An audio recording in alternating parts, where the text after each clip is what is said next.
Hello, Galaxy. I'm Chris Perillo, and man or woman, whoever you are, we've got a lot to talk about tonight. The Boba Fett, Episode 6. I don't do reactions. I genuinely do. I do not. This is not something that I do on a regular basis. It's not something that I think about doing. Thank you for the cheer, Fucho. I watched the episode last night. I was up. I was awake. Stayed awake. And I was like, all right, well, I'll watch it. I'm glad I did. Because I don't know if it would have been ruined for me by this morning. But I would have seen enough hype that I would think there's no way this episode leads up to the hype. I'm telling you, all the hype you're seeing surrounding Episode 6 of the Book of Boba Fett is on point. And for anybody else who is not as, let's say, on board with that sentiment, I'm not going to say that they're wrong, but I feel that they're missing a huge,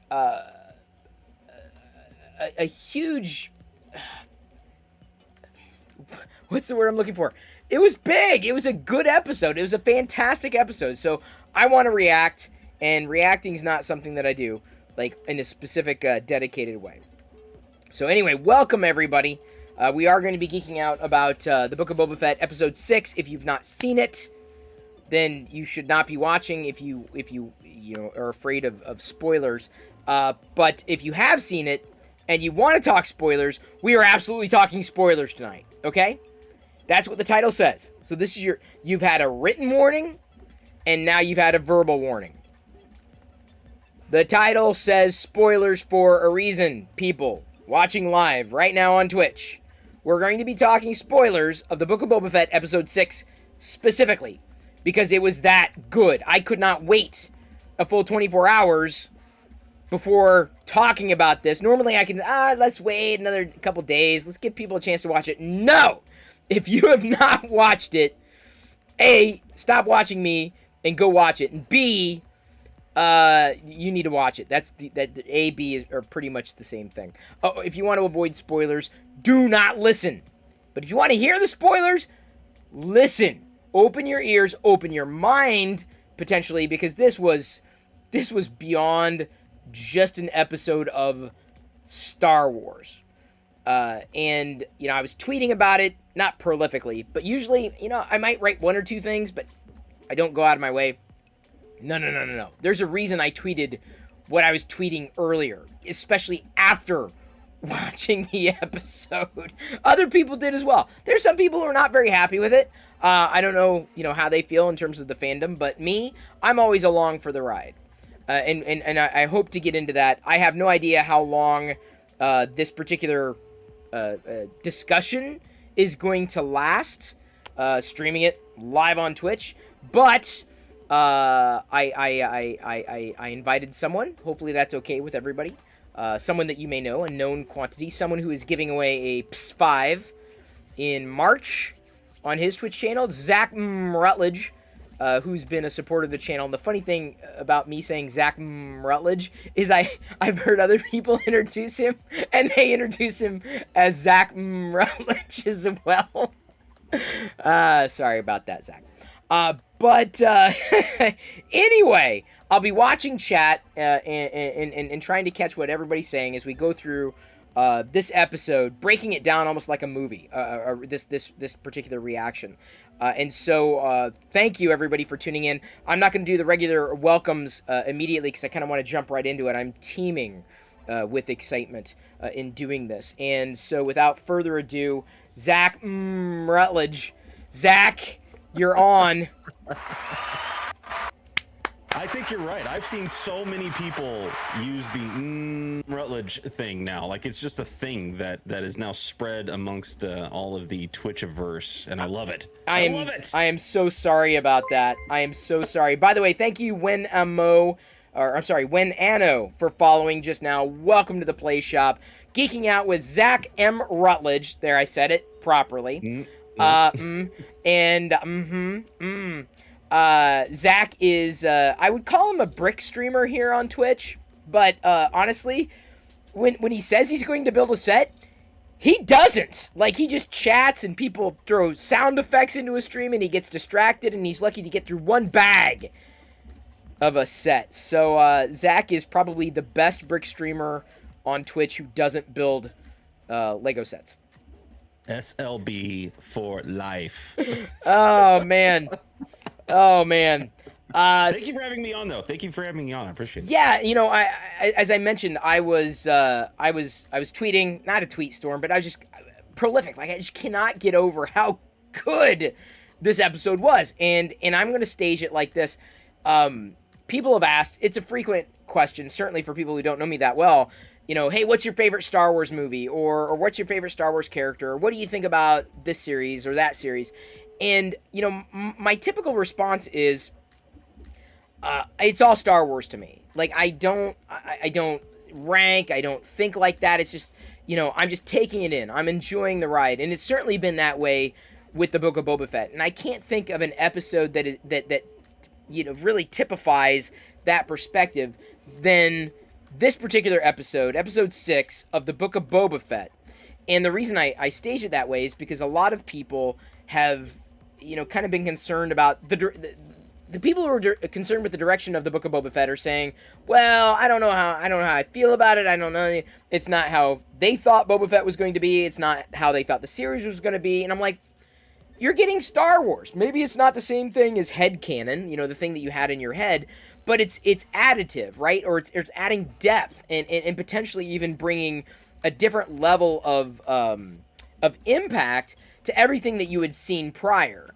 And that's one of the reasons I have liked the Book of Boba Fett, getting a different, perspective on the Tusken Raiders, right? We see them as people now, which gives us a completely different perspective, or should, in reflecting upon the episodes within the Attack of the Clones. Anakin just going, you know, absolute monster and destroying a village. The women and the children, right? Now we can identify them, and we can identify with them and empathize with them thanks to this series. Does that mean that it's all about Boba Fett? No, but this is a part of his journey. So I don't look at this and I don't get hung up on titles of, oh, it's got to be all about Boba Fett. No. And for the people who have said even about episode 5, they loved episode 5. And if you love episode 5, episode 6 is going to blow you away. But episode 5 was great because we got to see Mandalorian again, or Din Djarin. And they liked that. I'm like, that's great. But if the Book of Boba Fett was exactly the same as the Mandalorian, people would complain that it was exactly the same as the Mandalorian. So it's like Lucasfilm can't win either way. So I just want them to just kind of continue, and I'm just going to enjoy the ride. Welcome to the internet, you know. Yeah, man. That's and I think Lucasfilm, I think, you know, Filoni and Favreau have basically taken that and said, you know what, we're gonna do what we want to do, and if you guys want to be along for the ride, go for it. We would love to have you, but we're also not going to apologize for what we think is the best direction to take. Again, we don't own this franchise. It's not us. We don't, you know, it's just a part of our culture, right? Like, we just experience it, we just enjoy it, but we don't own it. It's not ours, okay? It's theirs. Just like when a painter paints a painting, that's theirs. You can look at it and either love it or you can hate it. It's subjective. It's art. And it's the same thing with TV shows, with movies, with video games, with anything that you experience in pop culture. So everybody is right in their opinion. If they don't like it, they don't like it. That's totally fine. But if you love it, then guess what? There's going to be a lot of other people that are right there along with you that will adamantly say why they love it, just like there's going to be people that adamantly say why they don't love it. And it's a cool conversation to have. It is, as long as you see it for entertainment, not religion, right? And, Sure, and I think right. some people take it too far where they would get mad at you for liking something. I've had a couple conversations with people in town who know me for being a Star Wars fan, and they haven't liked what they've seen. One of them, at least, a barista, hasn't liked what they've seen in the Book of Boba Fett because they grew up with the expanded universe, or Legends, as it's now known, right? Not things that are not canon. Well, Boba Fett was supposed to do this, and Luke was supposed to do. I'm like, but that, fine, that's a story, and it's never going to live up to that story. We just have to take entertainment for what it is, not necessarily hold it against a notion that is unfortunately never going to go beyond the stories that have been told prior. And that's Right. where I find that just kind of sitting back, saying, all right, I'm going to enjoy the ride. And I look at, by the way, it's not just Star Wars. I look at everything that way, whether we're talking about, the MCU. And by the way, this is probably, if we can get a sneak peek in terms of the future of Star Wars, Episode 6 of the Book of Boba Fett was probably the most MCU-like episode, and I mean that respectfully. It's all the reasons I love the MCU, all the tie-ins, right? Mm-hmm. Because there were so many tie-ins, not just... I cannot express this deeply enough. Not just... Hang on just a second, Zach. Kanawit, thank you for the 5 sub gifts. Really appreciate that. Wait, hang on. Did I have a sub goal, a stretch sub goal, and now I have to walk barefoot across Lego bricks? Yes, you do. Tom coming in with the 5 gift sub bomb. Tom, well done. Well freaking done. I didn't see what else led into that, though. I got to count on you for the sound effects. I don't have them all. I'm not a producer. I'm just a talker. Zach is my producer. We've got them all. We've got them all right here. Look at that!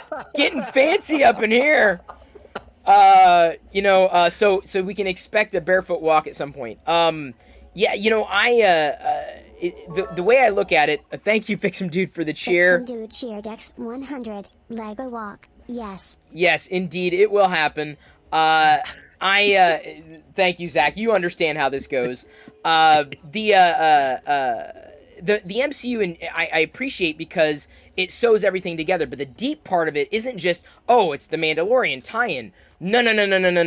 You don't understand. If you have not watched the Clone Wars, Rebels, The Bad Batch, you're missing out on character development that can bring you a deeper appreciation for, let's say, in relation to Fennec Shand, her effectively moving from bounty hunter to more of not a more legitimate type of position, but actually building towards something where she's just not fighting for her life and working for her life. Well, not only that, but like you saw, like if you watched Clone Wars, you would have seen Boba as a boy already have these struggles, right? And fighting between what's good and what's bad. We've always known him as the man behind the mask, and he's just a bad guy kind of vibe kind of thing. But there was development there in other canon that helped you realize maybe he's not as bad as what we think he is. Jango wasn't. I mean, frankly, Jango, he said it. He's like, look, I'm just a simple man trying to make my way in the universe. Like, he's just there to be, he was paid to do a job, and he's going to do the job that he was paid to do. Maybe it's not the best, but it's still like that was basically all he looked at it as, right? But that's the thing is, like, Boba Fett's actually trying to take all of his experience and parlay it into something that matters. What matters? And he's trying, I'm not saying he's going to try to change Tatooine, but I think that is a great arc for Boba Fett, given his foundations, right? And so I've been enjoying that journey, like, this is how this is how he got this. This is how he turned from this. This is how he got to where he's going. And don't get me wrong, there are elements that I feel are deep cuts, and probably the deepest cut that I don't think anybody's really talked about in relation to the Book of Boba Fett. Not that we're straying too far off course of episode 6, but thank you, Dandrak. 24 cheer Dex 100. Thank you for the cheer. Really appreciate it. Kicking off a hype train. We can do this hype train. Are you trying to make me walk barefoot on Lego bricks with this hype train if we get through a level 5, Zach? You know how this goes. Yep. Maybe you don't. You don't walk barefoot on Lego bricks with this stuff. I do not. Smart man. There was when he was talking with Fennec Shan over a fire and he was leaning against the bantha, I think, he says, "I am Boba Fett." And he said it in such a way, it was reminiscent of Gallum cheer Dex 100. Thank you, Darth Gallum, for the cheer. It was reminiscent of how he sounded in the Star Wars Special Edition. Or, sorry, the holiday. The Star Wars Holiday Special. Thank you. Yeah. It sounded exactly the same. Like 100%. It was. I'm like, he said, "I am Boba Fett." Holding it. Perfect. On the giant, whatever, the giant dragon. I am Boba Fett. Dude, I love it. Okay, Perfect. so. Z Squirrel Ditto Dumper. Thank you, Pezlas. In fact, I'm not a video editor guy, but someone, or gal, or in between, someone could probably sew together that cartoon segment of I Am Boba Fett that he said in the Story of the Faithful Wookiee, I think is the cartoon title. And then him saying the same thing in the Book of Boba Fett episode, I Am Boba Fett. You could do them back to, like, side by side, and you'd see the parallel immediately. Like, immediately. He did. Tamira Morrison needs a freaking round of applause. I know people have been like, "Oh, Boba Fett's too soft." Like, the dude even has like it's the subtle stuff, right? Like what you just said, like saying I'm Boba Fett, but like holding his gun the right way, like the slow kind of pat on the butt of the gun. Nailed it. Like, as far as I'm concerned, every time he does that stuff, I freak out. You know, and so there's so much nuance that, I mean, does everybody know the holiday special? No. Do they need to? I would argue yes, but, you know, I'm a big Star Wars fan. Cad Bane left me with nightmares. Scary dude. Thank you. Yes, Cad Bane is a scary dude. Zach may not be able to hear the cheers out loud, but he's watching chat on his end. Thank you for the... In the words of Twisted Sister, I wanna walk. A Lego walk. Okay. I wanna walk! A Lego walk! Okay, Zach, I have to actually step sideways for a second. I'm going to let you carry what your thoughts immediately as we're talking through this. I got to go get Emperor Palpatine because we're in a hype train right now. Nice. So, you know, I got to go get him. He will be back. Papa Palpatine. I will be bringing him in. Here I go. Can't hear you, Zach. I'm sure Papa Palpatine has some thoughts anyway on what we saw today. And again, guys, this is your last opportunity. This is your last chance to get the heck out of here if you do not want spoilers. Okay, this is one of the few places on the interwebs right now where people are brave enough to talk spoilers about the latest episode of the Book of Boba Fett, the penultimate episode. And here is Papa Palpatine.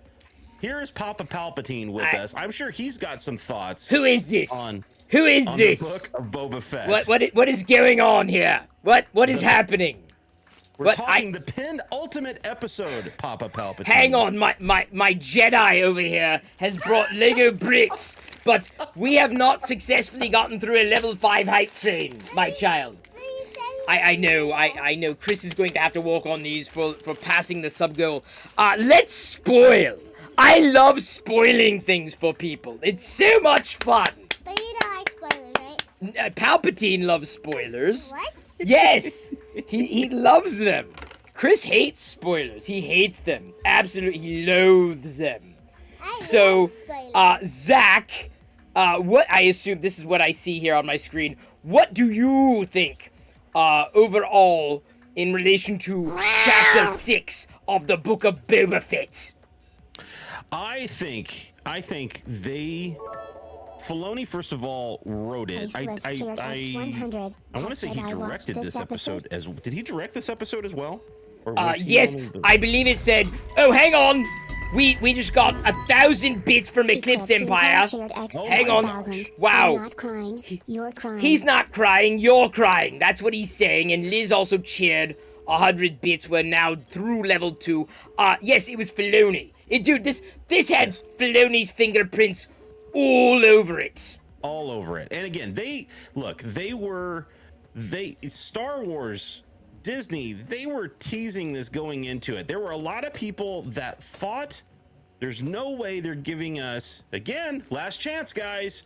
There was no way they were giving us Grogu in this episode. They were going to save that for season 3. But guess what? They told us before, we don't do this. Look at the history of this franchise from Mando to Book of Boba Fett. Every time they've teased something, they have not played around, guys. They immediately give it to it. We don't even have to wait for it half the time to the next episode. They immediately hit us over the head with it. That Ahsoka episode, we all thought, oh man, how much is she going to be in it? Like, how long do we have to wait to see her? Will we actually see her?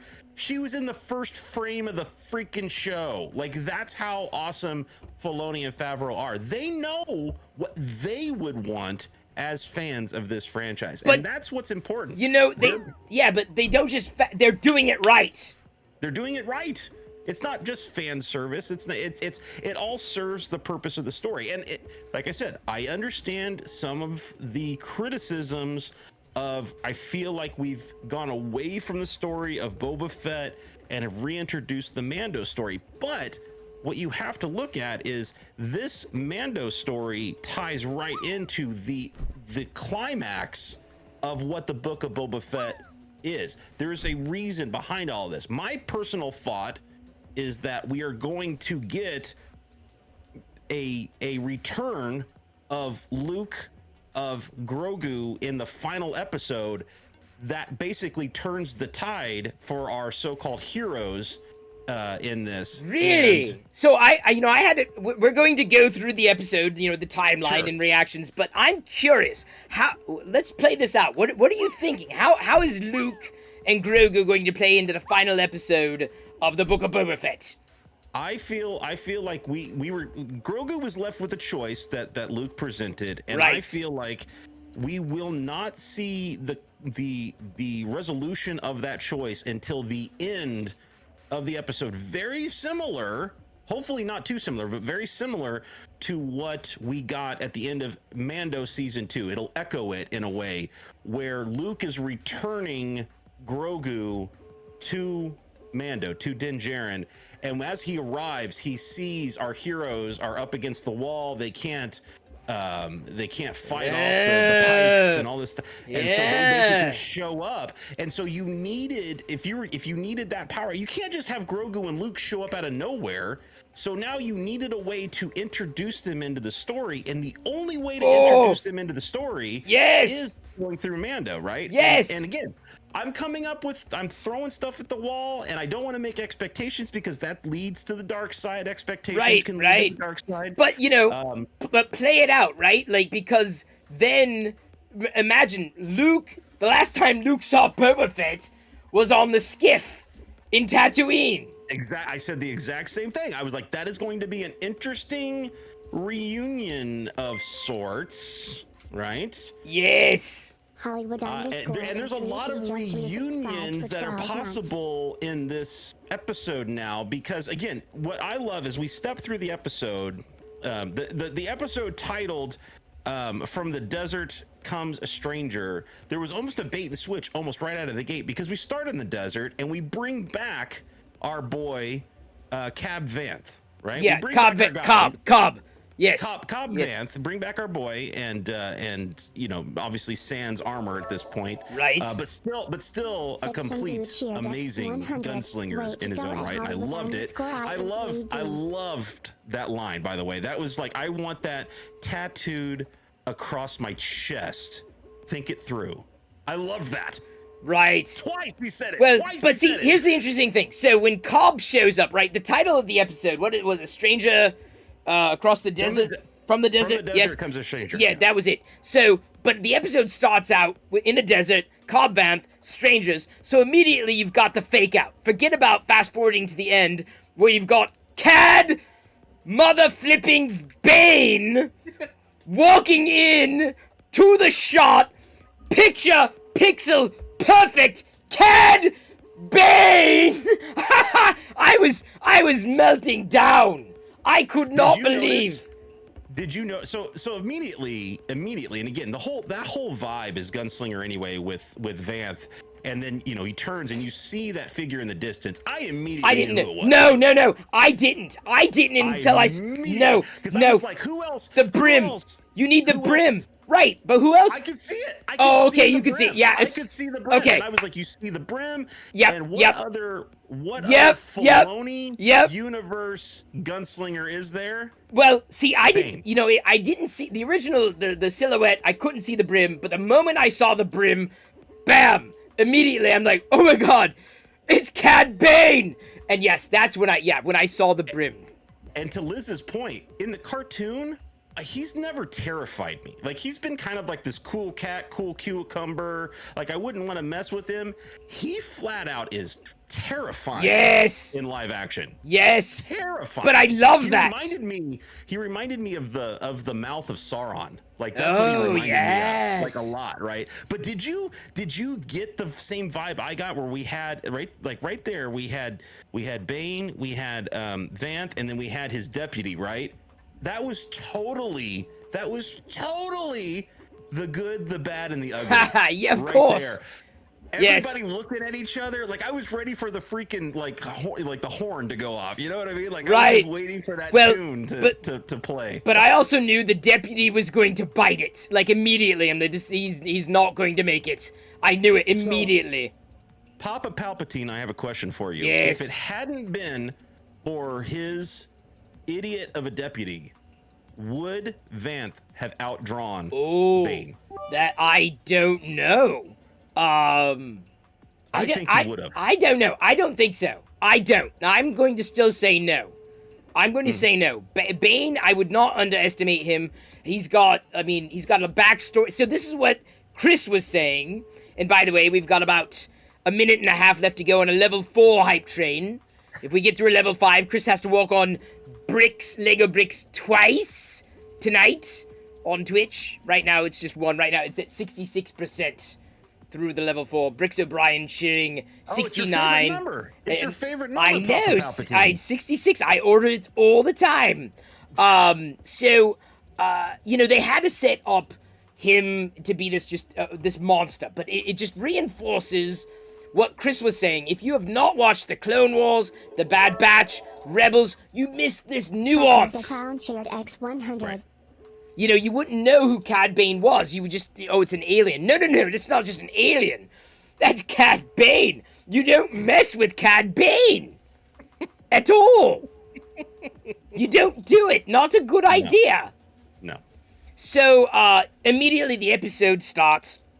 You're drawn in. It was interesting, if only because now we know Cobb Vanth's character.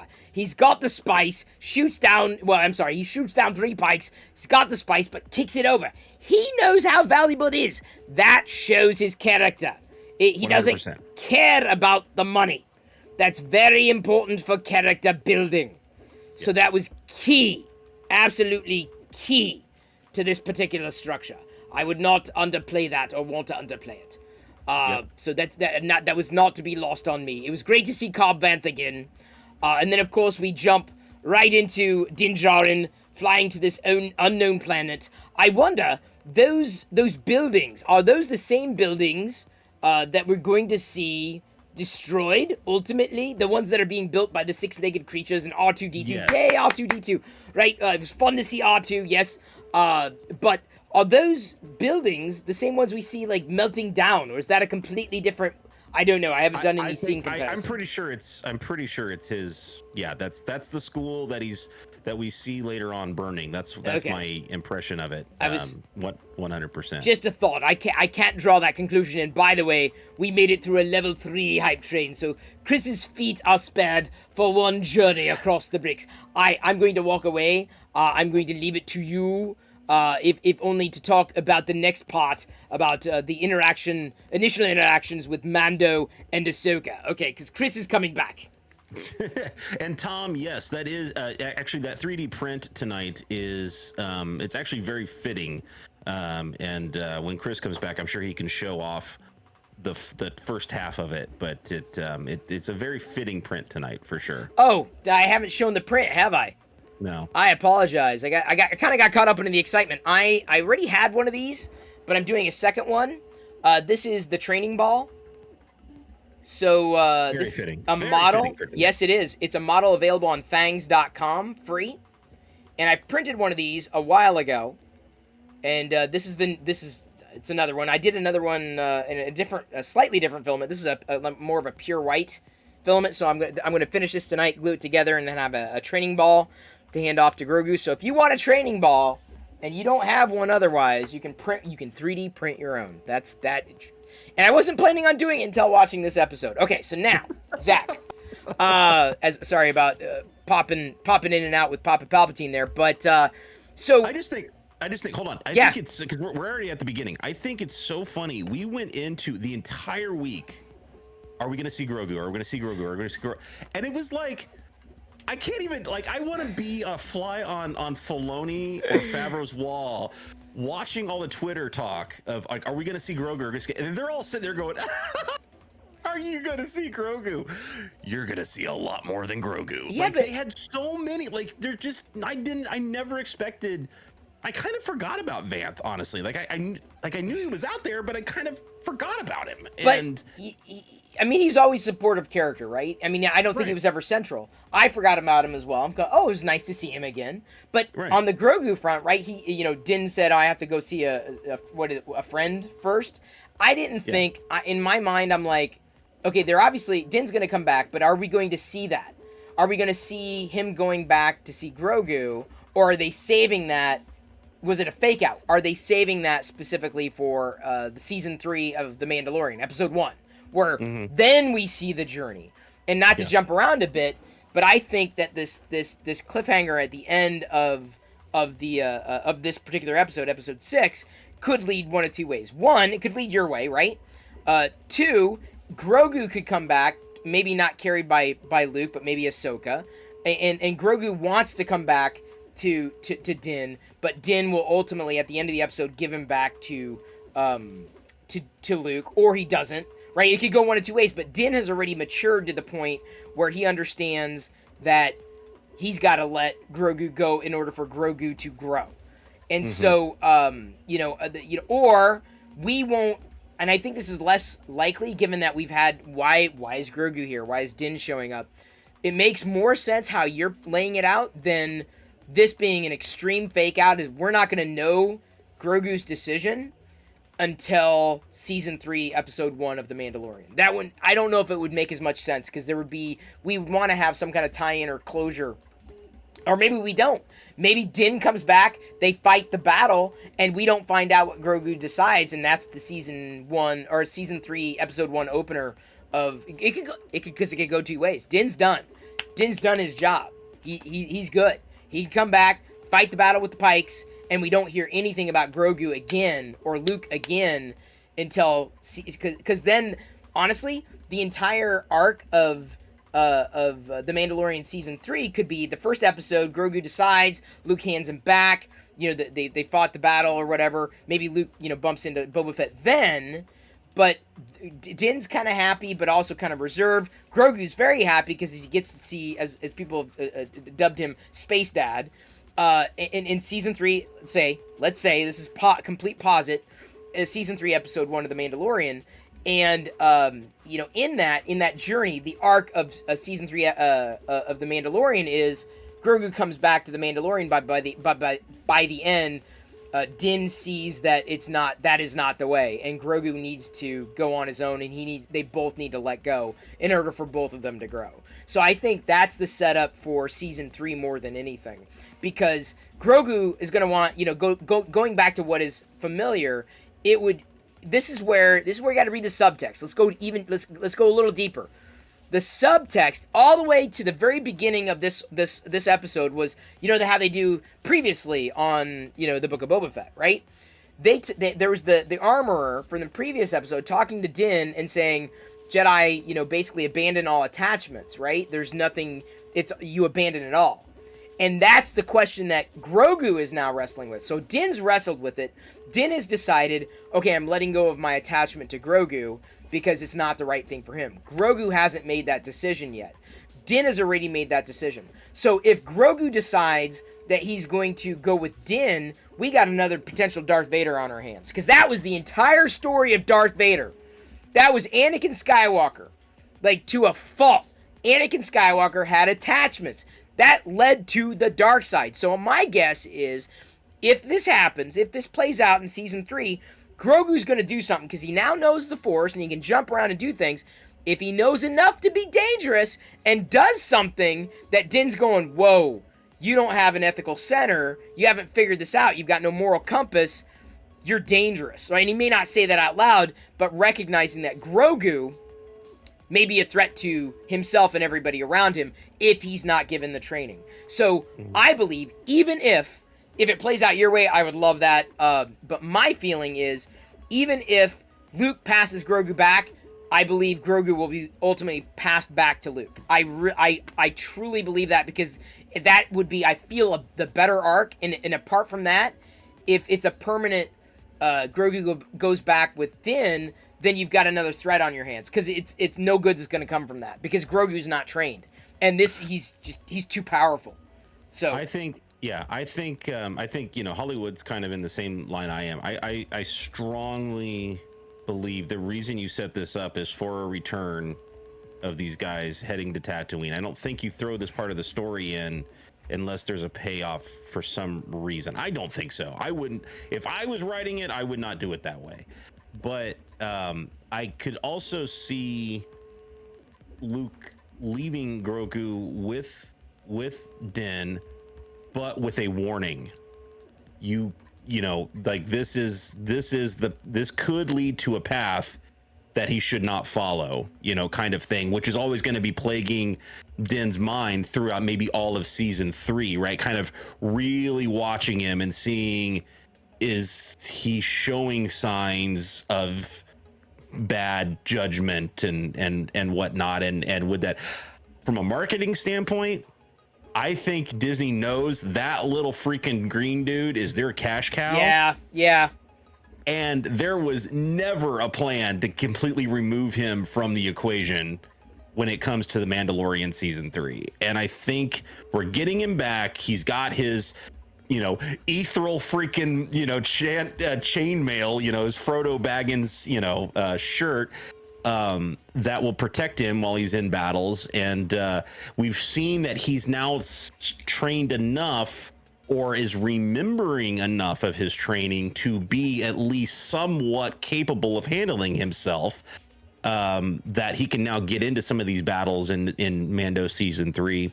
I don't think I think he's a part of Season 3 all the way through. And I think we see that lead in with this final episode, man. And he's just already a part of the gang, you know, when we're kicking in. You don't build that freaking ship with the pod on it and you're not putting him in it. Like, it's like they've laid all the groundwork to bring Grogu back by the end of this season. You know, and I don't think they're gonna wait. I don't think they're gonna wait for episode 1 of Season 3. I don't think you're wrong, but if this is the handoff, Grogu in Hollywood N3D was also in agreement with me. I think the ultimate, he's going to get passed back. There is no way Din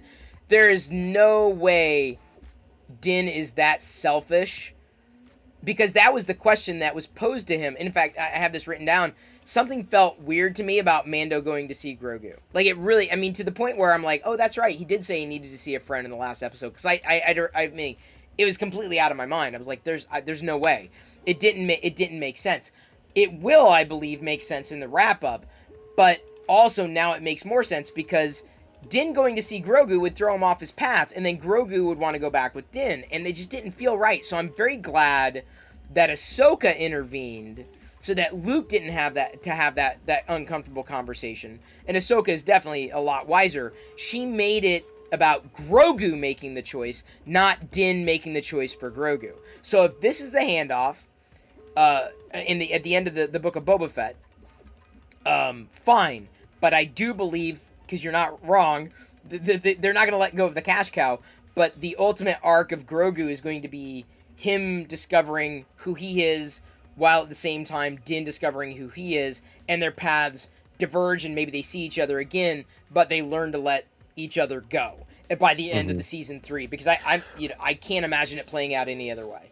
Well, it also solves the problem that if he didn't go back, it does solve the problem that people have been talking about since Luke took him at the end of season 2.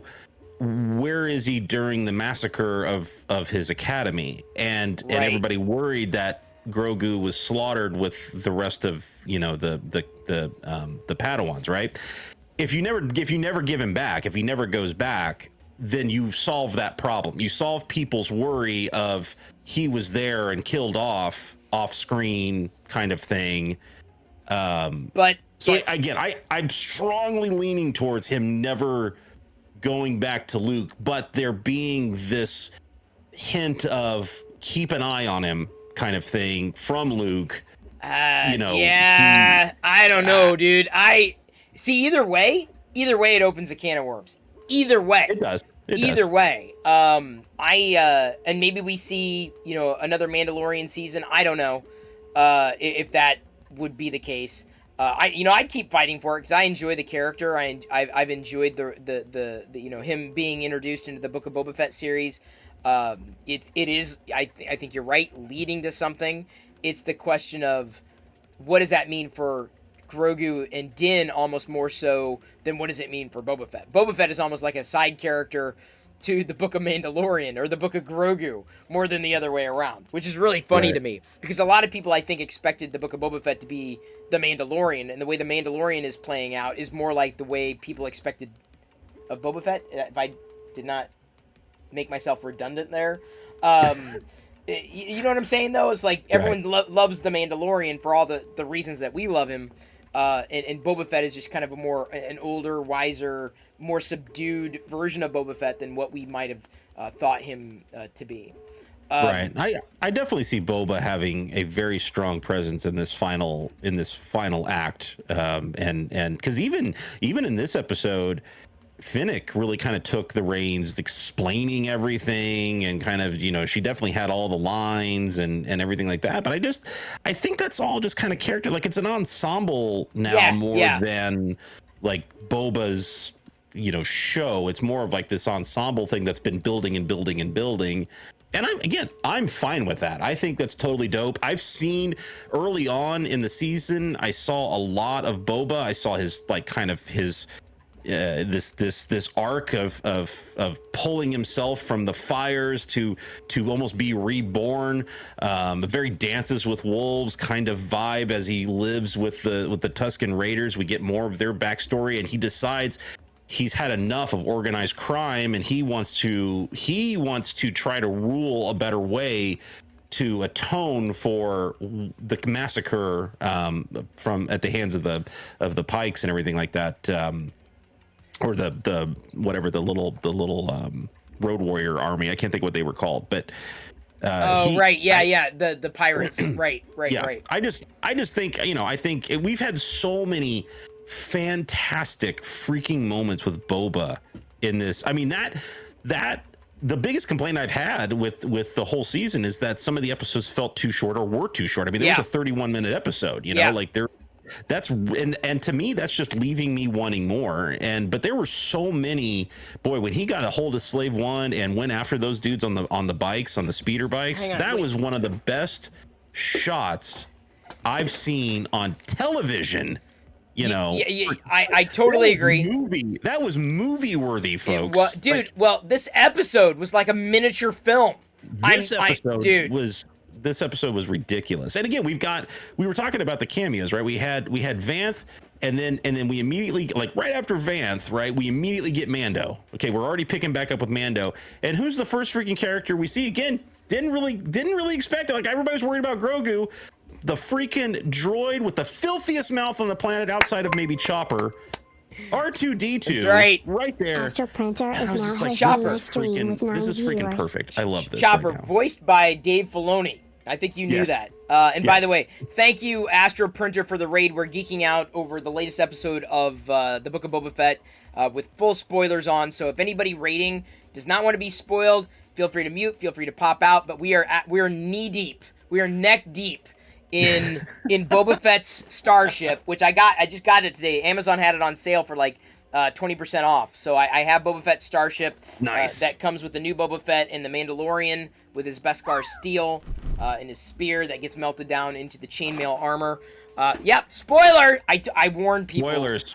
Okay, so next thing I want to talk about is probably my biggest problem with the final episode of season 2 of The Mandalorian.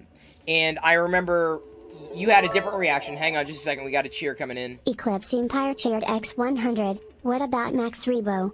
He somehow escaped Harba's barge and wasn't there when the Mos Espa Cantina blows up. He knows something. So Max Rebo may know something. It is entirely possible. Or he's just really lucky. Dude, yeah, we could go on. Max Rebo's would be that would be a whole hour on Max Rebo. Because the second time through, I was really watching that background to see if he was in that, Yeah. if he was in that cantina. I was like, please God, tell me. And you didn't see him. They didn't pull. Right, I did not see him. I was like, I just don't want an Admiral Akbar situation all over again where all of a sudden, like, Max Rebo just gets blown up and you didn't even realize what happened till it was too late. It's a trap. It's a trap. It's a trap. I didn't want that to happen again. So yeah, luckily old Max, I think, had the night off that night. Which is good. I would hope he does. It's a trap. These are the Max is pulling all the strings. He is. He's the leader master. Of the These are the 3D printed hearts that we did last night. Fix'em Dude modeled these Star Wars Valentine's conversation hearts. I'll be doing more of them, but then I got caught up in printing the remote. So I believe we had this discussion potentially on Sith Lord Brit's channel not a year ago quite, but we were I know we've talked about this because I remember you had a very visceral emotional reaction to the end of season 2 episode or whatever it was where Luke comes on. And the problem I had with the final episode of season 2 Mandalorian where Luke shows up wasn't that Luke showed up. I'm like, wow, it's cool. It's Luke Skywalker. It's that the CGI was so questionable. It was so cartoony. It was so not as well done as it could have been that I was ripped out of my moment. Like, I was just torn out. Like, I couldn't suspend disbelief anymore. I had the same problem in Rogue One. They did Tarkin very well in Rogue One. I feel well enough. But the way they did Leia, just like, I was like, oh. At the very last moment of Rogue One, I'm like, oh, that was so bad. Like, it's so bad. And they've been clowned. That's the word I'm going to use. Lucasfilm had been clowned with Rogue One. People posting deep fakes that were so much better. And someone else came along and did the same thing with the Luke at the end of Mando, this Mando episode I'm talking about, the season 2 finale, and deep faked him, like, completely out of the water. I'm like, oh my God. And everyone's like, Lucasfilm, hire this guy. And they did. They did. We knew they hired him, and now we know why. We know why they hired him. We know why now. Oh my God.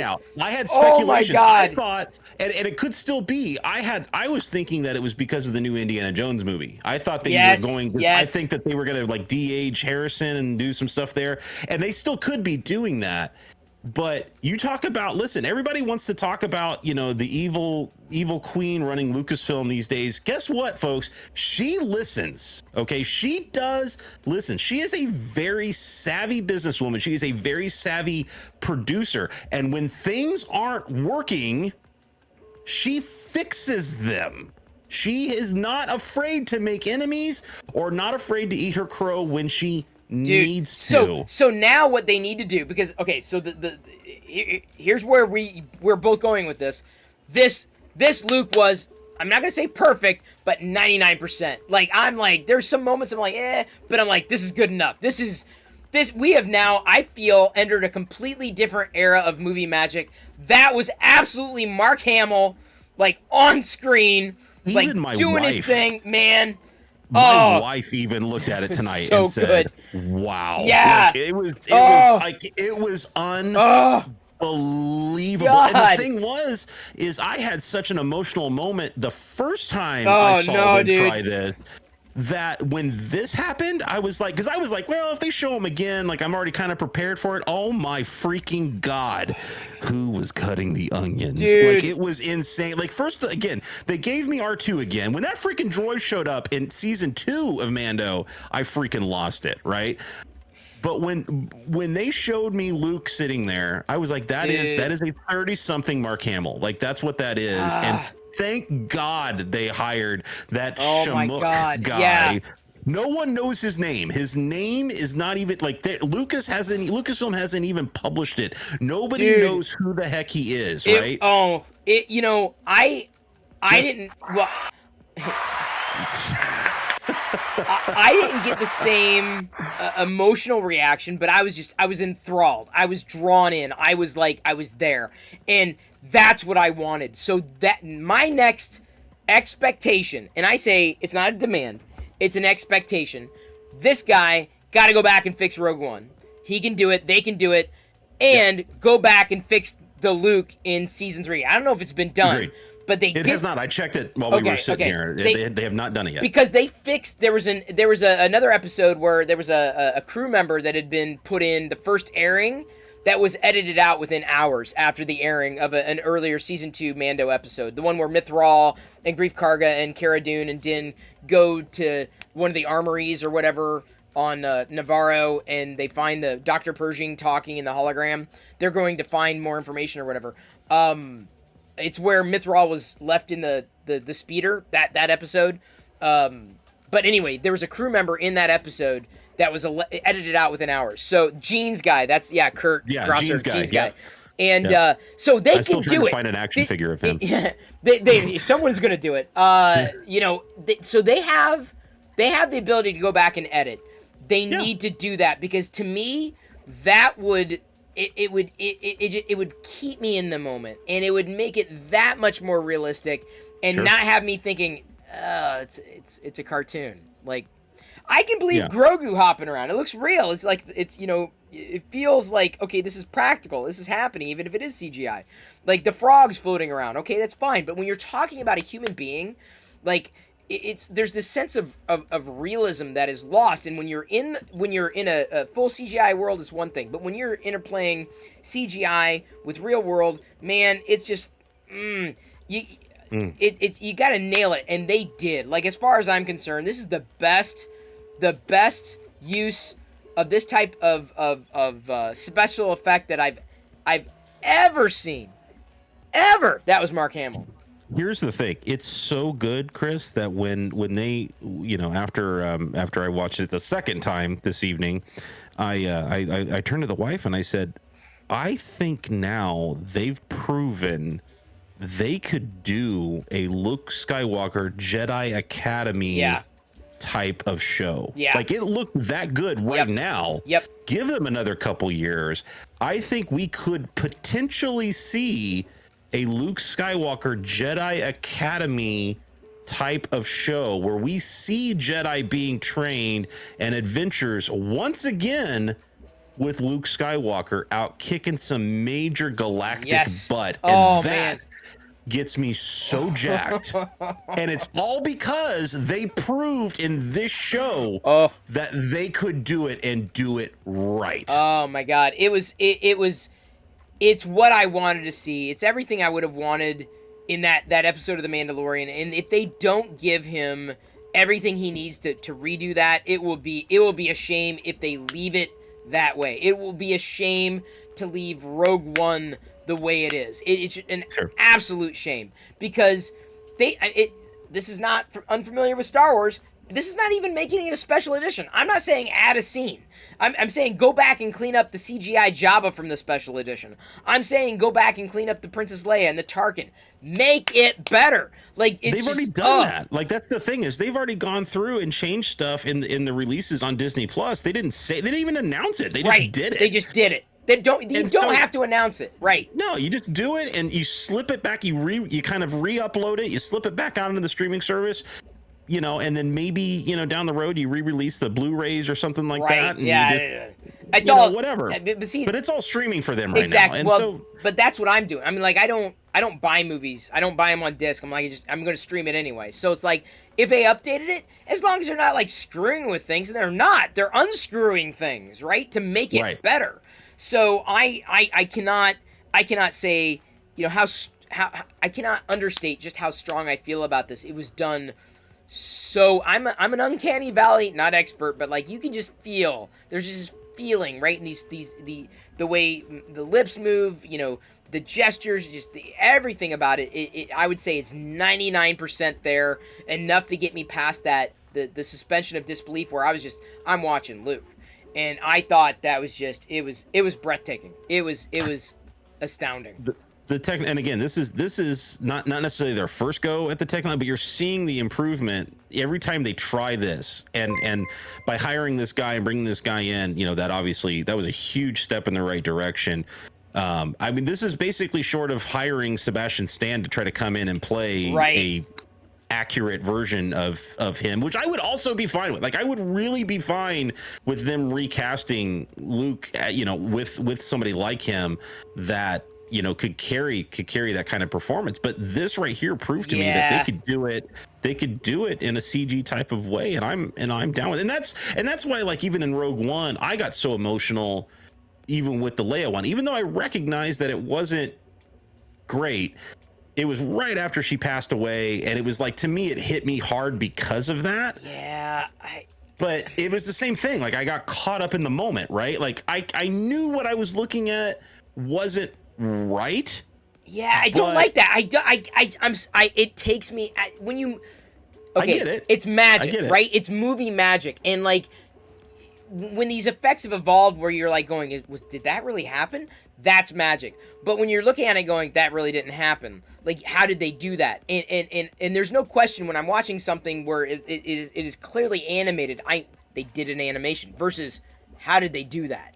And that's where I feel we've been, on the precipice of. And you're right. Like we can see so many stories play out with characters that we knew and loved as this gets perfected in ways that we could have only had in an animated series, right, to that point.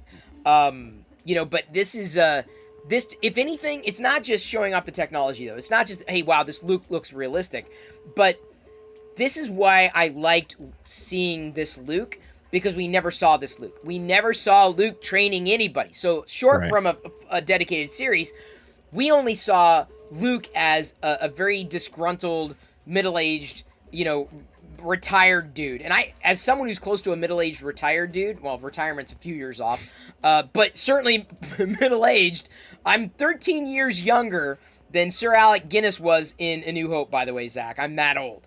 So, I'm getting too old for this sort of thing. Seeing Luke in his element and beginning the process of training Jedi, we're seeing a different side of Luke. So I think more than anything, we never saw this hopeful Luke. We never saw teacher Luke. And so now, because of just this one episode, forget getting a full-on series, we now have more texture to his loss. The loss that he incurred with Kylo Ren. We can feel it more deeply because we've seen the robots building the buildings. We've seen potentially the first student. We've seen Luke at his hopeful, self. This tree. We have that texture now. So the people who couldn't stand The Last Jedi have to look at it differently because we've got. This is what I love about the Tusken Raiders in the Book of Boba Fett, right? We've got different layers, and so they're not just doing it to. It's just forget it. It's just we're throwing away story. This adds texture. This adds layers. So seeing Luke this way, not just a believable, looking Luke, but seeing him this way in his element as a Jedi Master was what I think people wanted to see in the sequel trilogy, but we didn't get because that was years and years ago. Right, you can't tell that story right. then. Right. So I feel now that Luke's journey is even more appropriate the way it played out in the sequel trilogy than I did before, because we have a chance to see what happened. we have a chance to see him doing the training. We have a chance to see him being a Jedi Master, taking all of his old, pulling all his old tricks. And so now that we have that, we can see where he is or where he ended up. It just, like I said, it's depth. All this adds depth. And that, I'll go back to saying, if you've not watched the Clone Wars and the Bad Batch and Rebels, it just everything it adds so much more depth to this surface level stuff.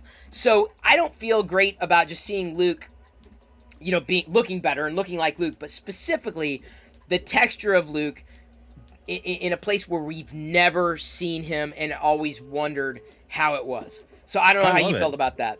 I love it. I think because like you said, it really adds a lot of context to old man grumpy Luke we got in the sequel trilogy, and I know a lot of people were disappointed with that, but just because they wanted to see what we're basically seeing now.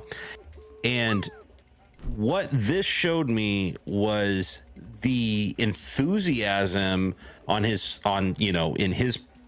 body, on his face, knowing that this is going to be my first student, and I'm going to build a temple, and I'm going to learn from all of the mistakes of my predecessors. I'm going to learn from Ben. I'm going to learn from Yoda. I'm not going to make the same mistakes they made, and I'm going to train a new generation of Jedi. And then he fails, right, just like they did. Right. What do you think you would do if that happened? I'm telling you, dude. It's just you'd be grumpy, dude. I'm telling. It's so. I mean, I can't tell you. You can't just the moment you write off Star Wars, you've missed the point of Star Wars. And I'll go back to saying it's all Star Wars to me. All of it. It's all Star Wars. I don't care if it's a Book of Boba Fett, The Mandalorian, The Last Jedi. It's all Star Wars. Do I like certain things more than others? Yes, absolutely. But layer, depth, attachments. What does that mean? Well, you only understand what that means if you know of Anakin's journey, so you can't write off the prequels. You only understand why when Ahsoka says to Luke, you remind me of your father. You don't understand the depth of that unless you've seen Ahsoka grow as Anakin's Padawan in the Clone Wars. You don't understand Cad Bane being a total badass, as badass as he is, and I think Brix O'Brien was just mentioning in chat, he's never watched the Clone Wars. Watch it. The animation may be slightly dated. I still feel it stands up. But it's beyond the animation. It's the story. It's the characters that you get invested with. Yep. And so that is, whether we're talking Luke, Ahsoka, any of these characters, they're more than just this episodic content. The words that are being said, attachments. This, to me, is going to be the theme. Attachments. That's going to be the theme of season 3 of Mandalorian. Because what's 100%. Because what's the MacGuffin, right? He's already returned him to his kind, right? So he's already done that. What's the next step in the journey? What's the progression? It's all about attachment, right? And then depending on where that goes. That, and you already brought her up, but, obviously we thought, we kept thinking, okay, we're going to see Grogu this week. And then if we got Grogu, we're probably going to get Luke. We weren't anticipating seeing, I was like, what's it going to look like? I never expected to see Ahsoka in this episode. Never once did she cross my mind.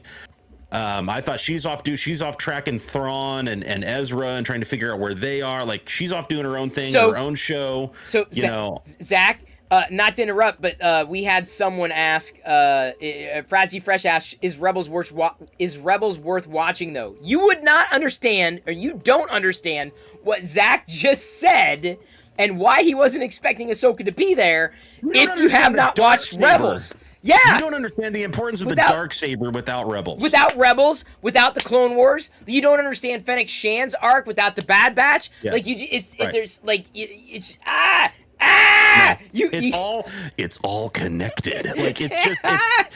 It's insane. And like you said, out of the gate, this was the most Marvel Cinematic Universe type of Star Wars show because it was bringing all of these people in and connecting all of these properties into one show. And I'm going to point this out real quick. Yeah. This was not the longest episode in this season. It was only 47 minutes. But it felt like it was the longest episode of this season. Yes, so much happened. Oh my God, and not just so much, but I was lost. I mean, I felt like I got lost in the moment when I watched Luke and Grogu, right? I was just lost because I mean the echoes of Empire Strikes Back, like like I said, someone could do this. I challenged someone out there to do this. Posted to Twitter. The first challenge is going back to the holiday special and hearing the voice actor saying "I am Boba Fett," and then you basically clipping right after that. Boba Fett saying that to Fennec Shand by the fire because they sound exactly the same. But then when Luke was running in Dagobah with Yoda on in the backpack, I could be your backpack while you run. Swing from a hairy vine. I could be your backpack while you climb. Right? Sorry, I'm like, okay. Anyway, that's we were also all humming it while I was running. Trust me. That's a very deep cut. If you are not familiar with bad lip readings, Seagulls, you're missing out on the Star Wars fandom. I also give a shout out to Royish Good Looks, one of the best Star Wars parody music artists to ever live. Royish Good Looks on YouTube. You got to listen to his stuff. It's great. That's different from bad lip reading. But anyway, he's running through, and I'm like, oh my god, did they match it? Like did they match the pan? Like I don't know, but like the pan seemed really similar when he was running with Grogu. I'm like, dude. Like it was very close. close. My god, I got ESB vibes so strong.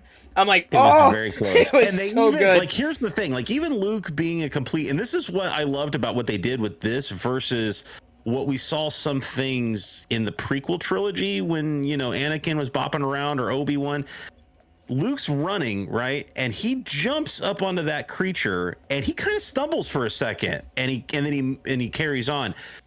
If that was the prequel trilogy, they would have like slid right over the top of that thing and not even had a moment's pause. But it's almost like Luke is still kind of learning himself and, he's a badass, but he's not Mr. Obi-Wan where I'm just going to pretend like that never even happened kind of thing. And I thought that was because obviously it's CG, like it's a very strategic choice to do what they did there. And I feel like the reason is to ground Luke a little bit in reality, that. And right. It was a very strategic choice they did with that whole little montagey, kind of. It was everything about it, like from the training ball, like I mean, not just callbacks, but just that's what made it feel so long is because all the memories kind of kept flooding back. Like, oh man, you remember memories, right? Oh my God, we have to talk about the memories. Oh, of Grogu, right, yeah. So they still haven't shown who saved him, and I think that's important. That's important. They haven't shown who saved him yet, and I think as he continues on in season 3, I think those memories are going to keep stirring up, and I think we're eventually going to get to see who saved him, and who saved him. Did they survive? Are they out there somewhere? What if we're going to do a Marvel what if, Zach? What if it's Mace Windu? Right? Oh, and then it leads into a Mace Windu series, right? At the oh my god, could you imagine? Oh my god! Oh my god! I don't expect it. All the nerds just went running, streaking down the road. Could you imagine? I mean, like, you're right. I mean, the callback, I wanted more, right? I'm like, well, what else? Those I think were the 501st troopers, because you can see with the armor, the blue, the blue deco, the Jedi, fighting. You're right. You're right. I think that's just the beginning of his callbacks. You're right. Oh man. I just feel like that's starting something that we're going to see progress as we go through season. Like I said, Grogu's a part of season 3, guys. Yeah, like, easily. It's gonna happen. Yeah, like, it's gonna happen. Of season 3. Yeah. It's just whether or not we get him that handoff at the end of episode 7 here next week. And we already have him at the beginning of season 3. No, I think you're right. I think he's going to get past to Luke, but the arc of, I guess in my head, I'm thinking like, how would it play? Like, what's the MacGuffin, right? I don't think the MacGuffin, as in, like, what are they chasing, right? Is they're chasing a new bad, element, right? I think the arc is they have these adventures together, but ultimately, they end up getting, they end up finding their own, they find their own paths together, or Din recognizes as Space Dad that for Grogu to live up to his potential, he has to let go, which is a very parenting thing to do, right? It's a very, like, you have to recognize, hey, I can't protect you 24/7. I'm there to protect you, and I'm there to make sure you succeed, but you got to stand on your own, right? You've got to be able to grow on your own. And if Din, and this is what I'm saying, Ahsoka, she didn't just plant the seed. She said to Din, she confirmed everything I think Din was already thinking. Are you doing this for Grogu, or are you doing this for you? And that is, you understand, like, the weight of that, I don't think can be understated, because I think that's going to be the theme of season 3. It's gigantic. But that's why Luke is giving him the choice, giving Grogu the choice. Exactly. Where it's not Din showing up and saying, "Come with me." He's giving Grogu basically an unsolicited choice, saying, "Look, you can go back to Din, or you can stay here and you can have this cool little lightsaber, and you're going to continue to be a badass, right?" And he's going to choose that free. He is going to choose to go back to Din. And I think there's the whole attachment thing, which I totally get. And I think that's a great theme to play off of in season 3. Yep. But Jedi, they're so hypocritical because they succumb to attachments all the time. Obi-Wan was attached to Anakin. He saw him as his brother. That was an attachment. He did not, at the last second, he had to make a choice. He was pulling his punches up until the very last second. Right, but now you're getting to the disillusionment of Luke with the Jedi Order, right? You're coming like full circle to that part of the conversation where Luke was just like, the Force is not ours to control, right? It just is. Right. Like, we're lucky, and the hubris of the Jedi Order got in the way, and that's where he just cut himself off entirely from the Force, because he thought it was prescriptive and dogma and the sacred texts, right? Correct. And so maybe it is nuanced. Maybe what we see is, it's this pure speculation, obviously, but maybe what we see is in this arc, Din realizes Grogu's got to go back. Grogu doesn't want to go back, and Din says, we'll be together after your training, and then maybe like 20 years from now, Grogu is there with Din and saving Din's ass in these battles, right? Maybe they do come together. Maybe it isn't black or white. But for now, I think it's critical because Grogu's already shown inclinations of not being in control of his power. You might remember when Din first met Cara Dune, right, on, I can't remember which planet they were on, with the kelp beds and the Klatooinian pirates and the Scout Walker. Grogu started to choke Kara. Grogu doesn't know his own power. Grogu doesn't know his own strength. And if he's not guided, if he doesn't have a center, that, I think, is going to come back and bite him. And I think that's what's going to happen in season 3 to make Mando recognize that this kid got to get trained, and I can't be the person to do it. Which is strength. Right. It's strength to be able to say, I can't do this. You're, like, to the point, like, go back and watch. I mean, I'm not telling you, Zach, but go back and watch the interplay between Ahsoka and Din. There's so much wisdom there of, like, are you doing this for you, or are you doing this for him? Or, is he a youngling, or is he now a Padawan?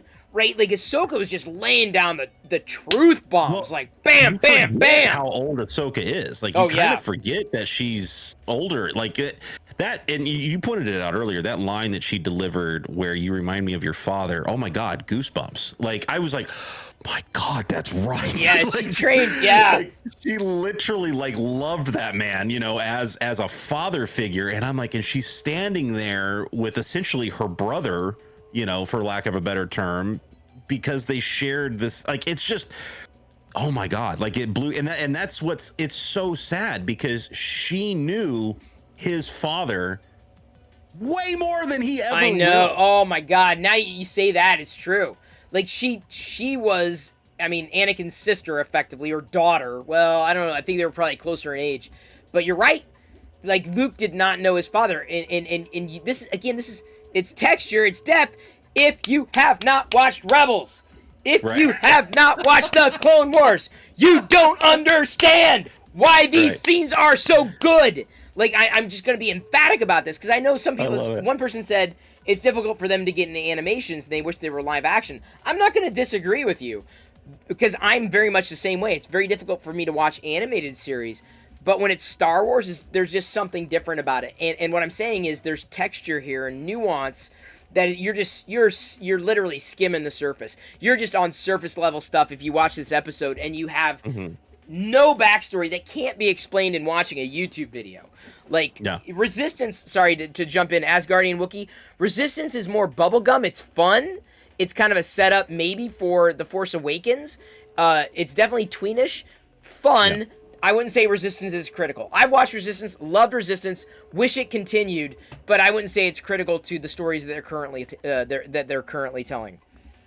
Currently, in fact, Jedi Fallen Order, the game, is probably the backstory, because you got BD1 that showed up in episode 5 in Pelimato's workshop, as well as they mentioned in this episode at the end when Cobb Vanth was shot by Cad Bane. A stim. Anybody got a stim? And a stim, I believe, was a direct relation to what they in Jedi Fallen Order. BD1, the droid would say, you know, he what's his name? Cal Kestis would say, Can you give me a stim? Like, he snapped, give me a stim. And pop up. And, So there were some references in there, which is good. I mean, I like that kind of crossover. It makes it that much more critical. But again, Resistance wasn't a Filoni property. Like, you gotta look at it right now. Like, Filoni was always tapped to be the heir apparent to Lucas anyway. Even when George was still around, he was on the hip of Lucas early on during the prequel trilogy, and he was always meant to kind of take over. And at one point in time, and so. You got to look at the Filoni properties, even though Resistance is still technically canon. You got to look at the Filoni properties as basically like the main timeline. Like, that's where we live, right? And those where the stories kind of go. So, like, even the comic books and stuff like that, you might get some references here and there, but it's really this main timeline that Filoni is really kind of overseeing, and the story group is kind of overseeing. They're the ones that you look at those properties, and they're going to tell your overall Star Wars story these days. And I completely agree. We're gonna, unless you have any other things to say on Luke, I was just gonna move on to the Jawas, right? Very briefly. I don't know if that skull on the Sandcrawler was I would assume would be the Krayt Dragon skull. Pretty sure it was the Krayt Dragon skull. Yeah. But I loved. I mean, normally I wouldn't necessarily call this out, but I loved that the Jawas were like waving at Din, so it must have been the Jawas that helped build the Starfighter. Yeah. I thought it was kind of funny. Well, they remember, because remember in season, I think it was season 1, episode 2, when Din was fighting the Jawas on the Sandcrawler, reminiscent of Super Star Wars, the Super Nintendo game, right? Like, and he hated the Jawas, and so, like, you know, he's had that arc, and well, not all. I'm sure not all the Jawas communicate, but he's generally not trusted the Jawas, and now, you know, there's somewhat of a camaraderie going on, at least with some of the Jawas. You know, they serve a purpose. You know, again, adding layers, adding depth. But I thought it was kind of cute to see him wave, like, hey, how you doing? I love that it's flying. I thought it was kind of funny. That's just a call out that I had written down. Another parallel that may have been missed, and I'm not gonna call it an Easter egg. I think it's a bit egregious, but an interesting parallel to episode 1 that I think may have been missed, when Din is sitting across from Cobb Vanth when they're sharing a drink, because Din didn't take off his helmet, even though he's been excommunicated from his sect, he's still holding on to his old ways. This is the way. He says that the planet's connected, and that, I believe, is a reference to an idea that was really seeded when Padme was basically making or was it Padme or Qui-Gon Jinn making the plea to the Gungans, saying, this planet's connected, you're the same ecosystem. So that, you remember? It was totally right. Yeah, it was I can't remember which one. But they were making a plea to the Gungan. I remember. Obi-Wan was the one that said you're all part of the same symbiont circle. You must understand this. That was they were down underneath trying to get the bongo. Okay, the bongo, yeah. So I couldn't remember what it was, but I remember thinking that was pretty poignant. And so hearing Din say that, he's right. I'm not sure if Cobb quite got it, and the bartender definitely didn't until after Cobb was shot down. Now they've got a horse in this race, right? Now they're like, okay, dude, we can't let this guy, you know, run over Freetown, I think is what they're calling their Freetown. Yeah, and as soon as he said, as long as I'm around, as soon as Vance said that, I was like, oh, he's totally gonna die. See, that's what I'm like. I'm like, yeah, but I went the same direction. I'm like, but what if you're not around? Because you're not invincible, you're not immortal. Right. Like, what about that? And I thought Din was going to come back with that, but he didn't take that approach. Because it is important that you basically pass on that mantle, or at least some kind of leadership direction. And don't get me wrong, Cobb Vanth he's got the character. Like he's someone that you'd be rooting for in a fight. So I think Cobb Vanth was convinced. He just had to convince all the town folk, which I think now, because the bartender seemed to be the voice of dissent. He's in. You could tell by how he was staring and watching Cad Bane kind of walk off, like, no, this is my fight now.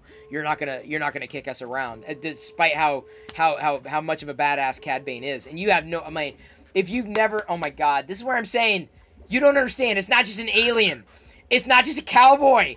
That is Cad Bane. Like, they nailed it. Oh my God, they nailed it. Like, from his mannerisms to his voice the voice maybe I think could have been a little more on point, compared to the animated Cad Bane, but like, is that Clancy Brown? I didn't look at the credits. I don't know, but like the sneer, the whole sneer and the eye. I mean, it was just like, oh my God, yes. I'm like, I couldn't. So I watched it twice. Once last night, I'm chilling in bed. This morning, I watched it even closer to the screen just because I couldn't. I was just like, I got to catch every detail. And I haven't watched a lot of the episodes twice, but this was absolutely one.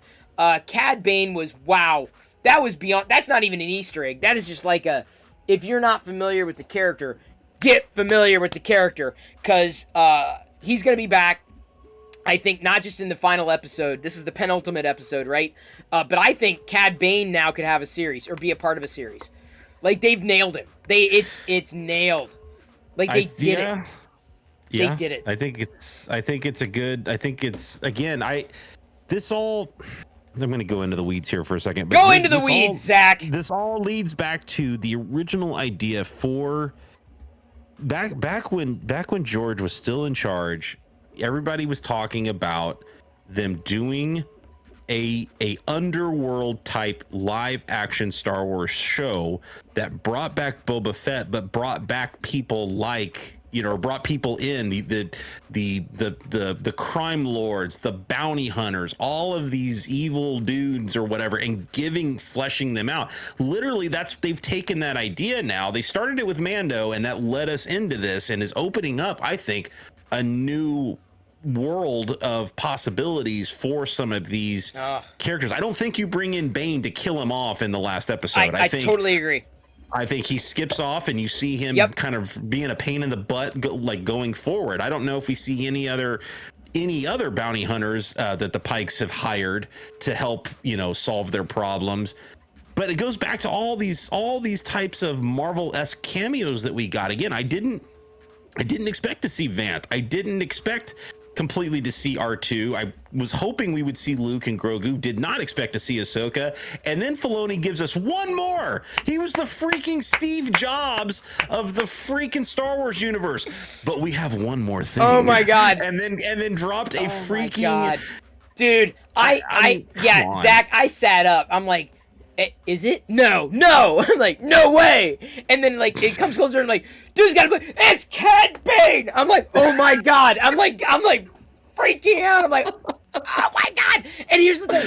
I'm not a Cad Bane fanboy. Like, I'm not all team Cad Bane. It's just the fact that they brought him in. Just like the same feeling, even though I followed, and I've fallen away from a lot of it because it's been difficult for me to track, but I knew of Black Chrysanthemum from the comic series, right? Darth Vader and Dr. Aphra. In the comic series, that's when I was introduced to the character. So it was kind of like the whole Leonardo DiCaprio snap, pointing at the screen. I'm like, oh, it's Black Chrysanthemum. I know that character. Right. Right. But that's the excitement of seeing characters that were just playing these side characters kind of come in and be a part of a mainstream conversation, because now people are talking about Black Chrysanthemum, or now they're talking about who's this character at the end of this guy must be, who is this guy? And there's an answer to this guy, and the answer is watch the Clone Wars, right? Watch the Bad Batch. Right. So, I the more of that, And I'm not even going to say the less of Bosk and IG-88 or Forlom or Zuckuss. I would like to see them come in at some point wherever it's relevant.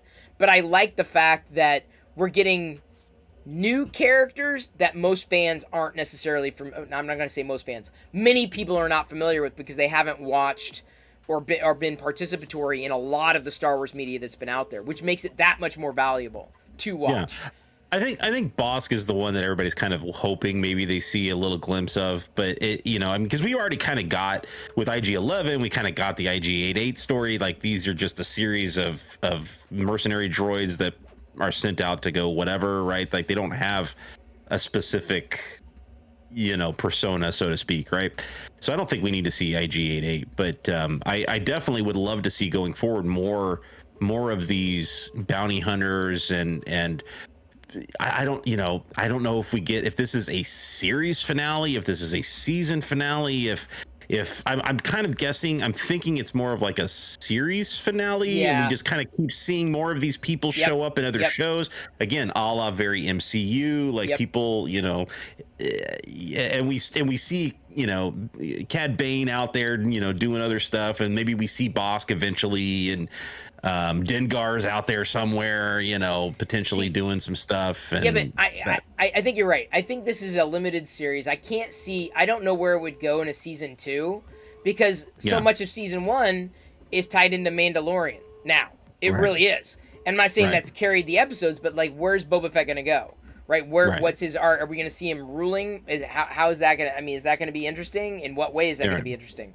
So it may have been a holdover, really, or bridging that. Maybe the plan for Book of Boba Fett was bridging the gap. Maybe they couldn't figure out how to go from, you know, season 1 or season 2 of The Mandalorian to season 3 without doing something like this. But you know, it's a bridge. Yeah, it's a bridge. Really kind of is. Yeah, it really, that's what it really feels like, and I think it's a Boba Fett story, but I think it helps bridge the gap to the season 3 that we need, like where we left Din Djarin in such an interesting situation. There's still a whole other part of Din Djarin's story here that we can really explore. I mean, everybody was like, oh, this all of a sudden became the Din Djarin show. Like, it really didn't, because when you think about the complexity of what's going on in Din Djarin's life, between the Darksaber, what's going on with Bo-Katan and Moff Gideon, and like, where the hell is he and what's going on with that, like, and you know, there's still a lot to freaking explore with Din Djarin, and I just feel like we're going to continue to see some of these people pop up.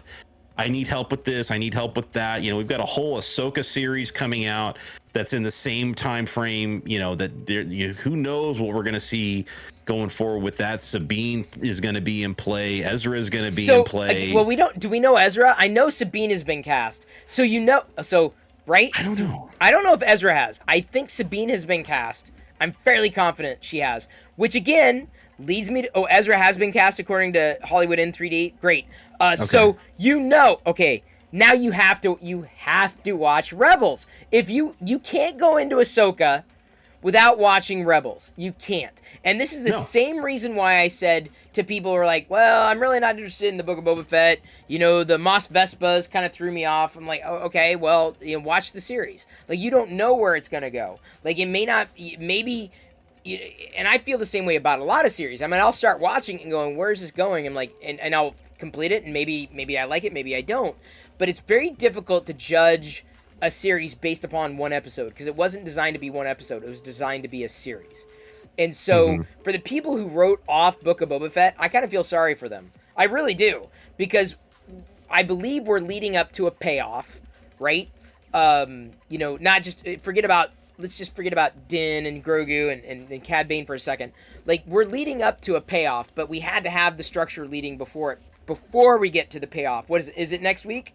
Or are we skipping weeks? Is it next week? Okay. No, it's next week. Yep. Oh, I'm definitely staying up for that. Like, I don't care. I don't care if I'm tired. I'm like, I think I'm going to have to as well. I don't think I'm going to be able to go to sleep. Like, there's just that's too much.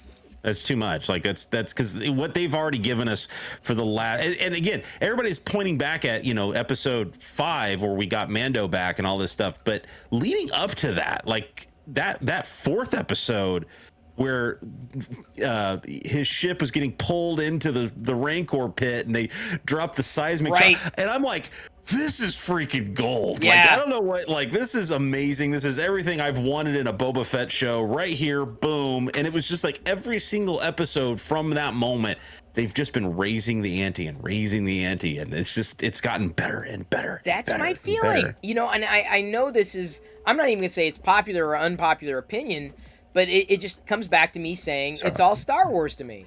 Like, I don't, Right. I mean, like, I may like certain bits and I may not like certain bits, but like I'm not going to write it off.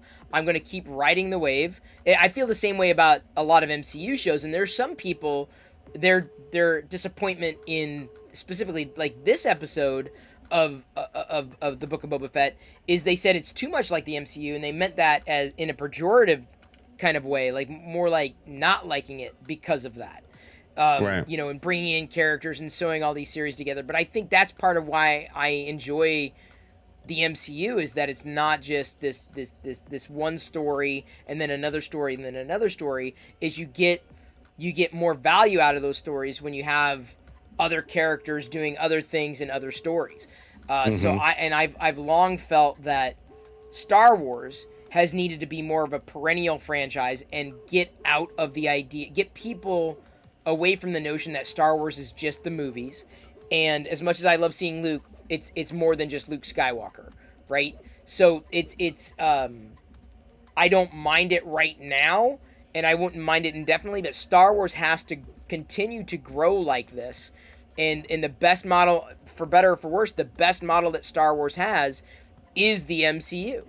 Like and some people aren't happy with that. I've seen sentiment on both. Some people are just like, nope, I don't want this. I'm like, okay, well, I'm like, and then they get hung up on, it's supposed to be a story about Boba Fett. And like, who says it's supposed to be about, well, it's a book of Boba Fett. Well, how do we know where this is going to be at the end, right? Or maybe that's just the title of the series, you know? It's like, just because they called it The Last Jedi, is it really The Last Jedi? Why was it titled The Last Jedi? Or, you know, or The Rise of Skywalker. What does that mean? You know, it's just a title.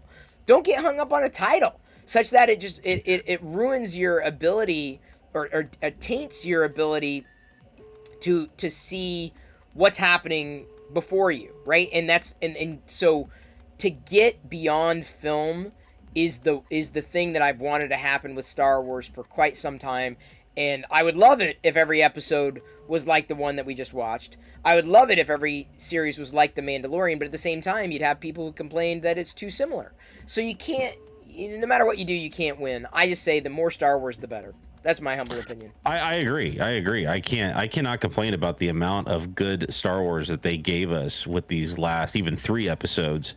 But frankly, I mean, even this whole season has been a treat that we did not expect even, you know, a couple years ago. We never thought we were going to get this. And so it's an amazing thing that they've offered up. And I'll tell you right now, I think people are I don't know. I would imagine people are going to forget all of this rhetoric about Boba's too soft when he comes riding out on a freaking Rancor. Yeah, you know that's gonna happen. Chomping Pike's heads away. You know like, that's gonna happen, dude. Like it's just and there are some people who are saying that's so unbelievable, dude. It's fantasy. It's fantasy. This is fantasy, people. And I say lose yourself in it. Like there's no wrong way to be a fan. I'm not sitting there saying you're wrong for not liking this.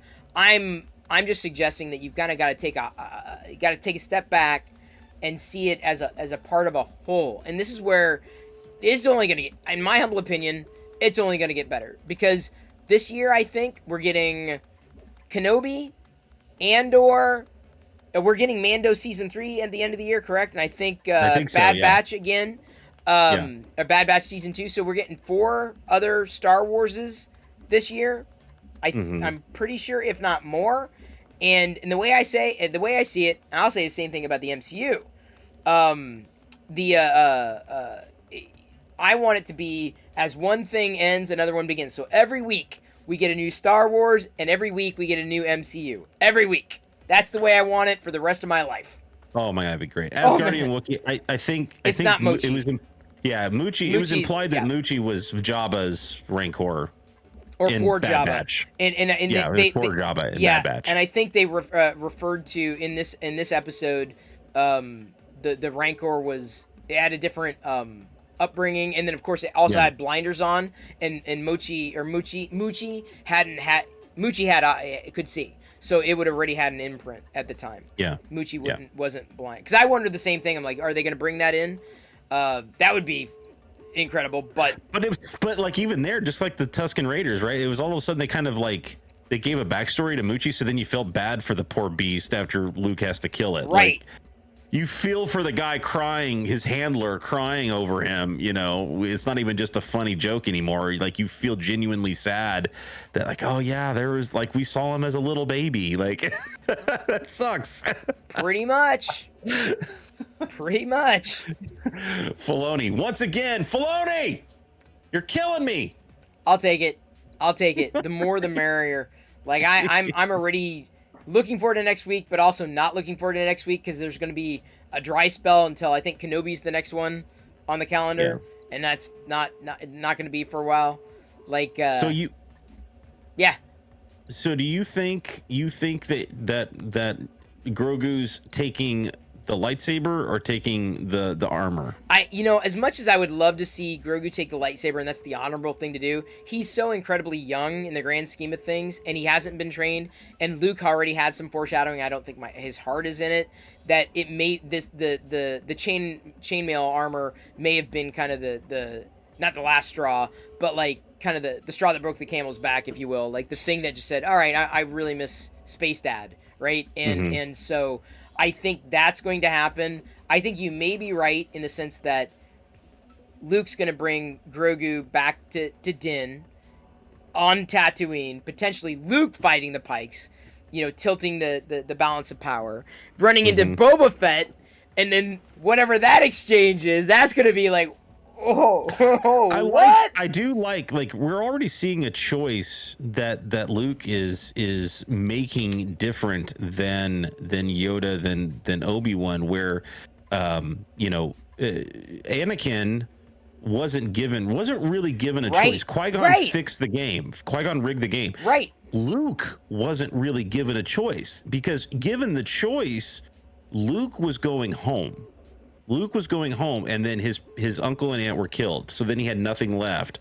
So because he had nothing left, he decided, I want to go become a Jedi. That's not a choice. He was forced into that decision.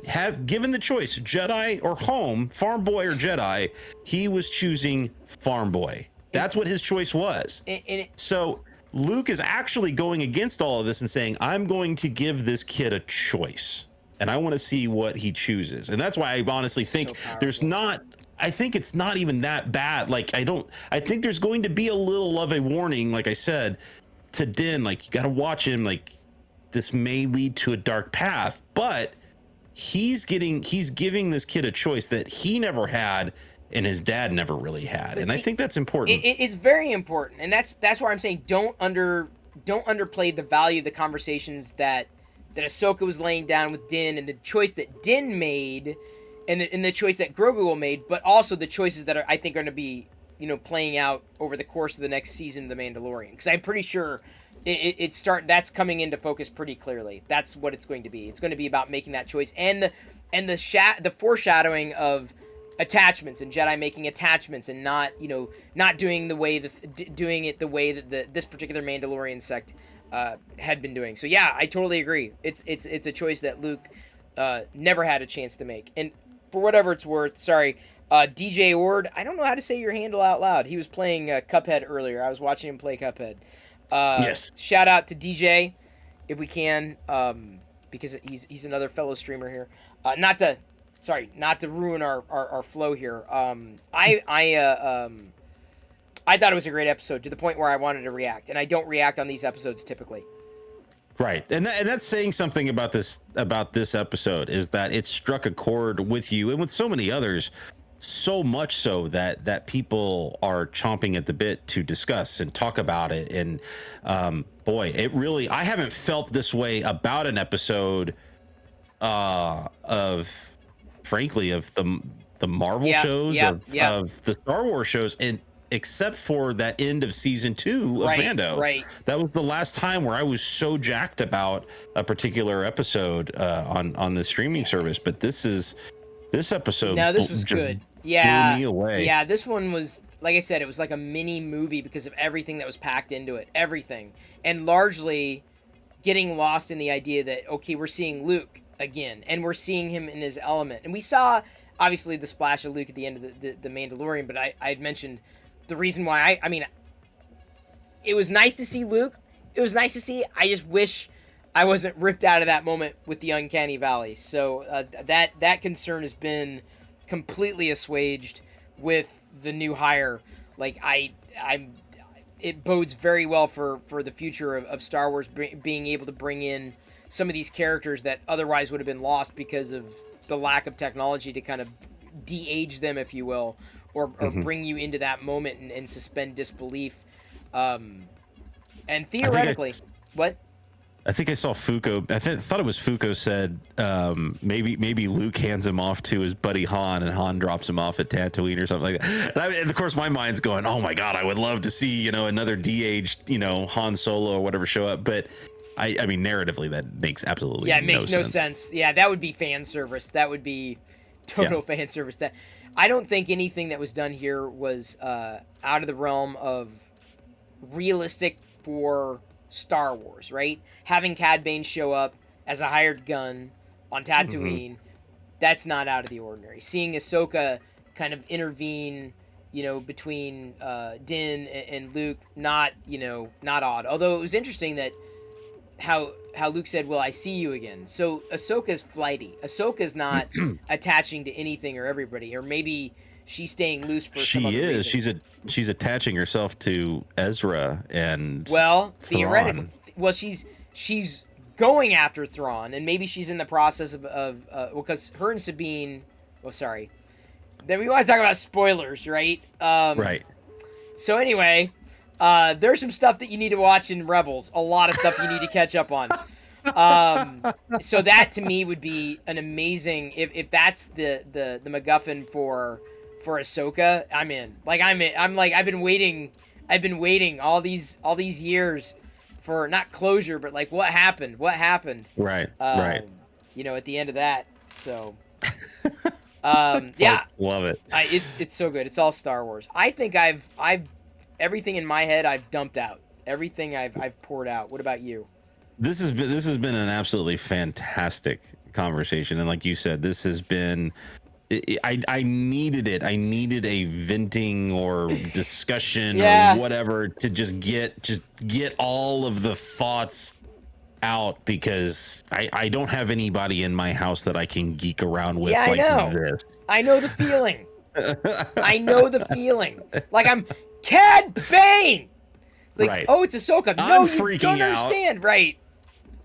Everybody else is like, who's my son? My son was a little jacked about. He couldn't remember the guy's name, right? But he remembers him from the, and they made a big deal about him and the other bounty. There was a whole bounty hunters part of Clone Wars when the bounty hunters showed up in Clone Wars. Like, it was a big advertising thing that they did, and there's Bane front and center of like that big poster of all the other bounty hunters and everything. It was a big deal. And to have him in live action, something I never would have thought. I'll tell you this: if we don't get a live action Hondo in Ahsoka, it's a missed opportunity. Yeah, they need to do a Hondo. They absolutely, if only for the Galaxy's Edge crossover. They have him in Galaxy's Edge. Right. He's basically canon out there. So like, bring the same actor in, whatever. Like, make it happen. Make it happen. If anything, maybe we will see Hondo and Ahsoka. That's what I said. I think Ahsoka's where we see Hondo. I'll just be curious to see who else we get in.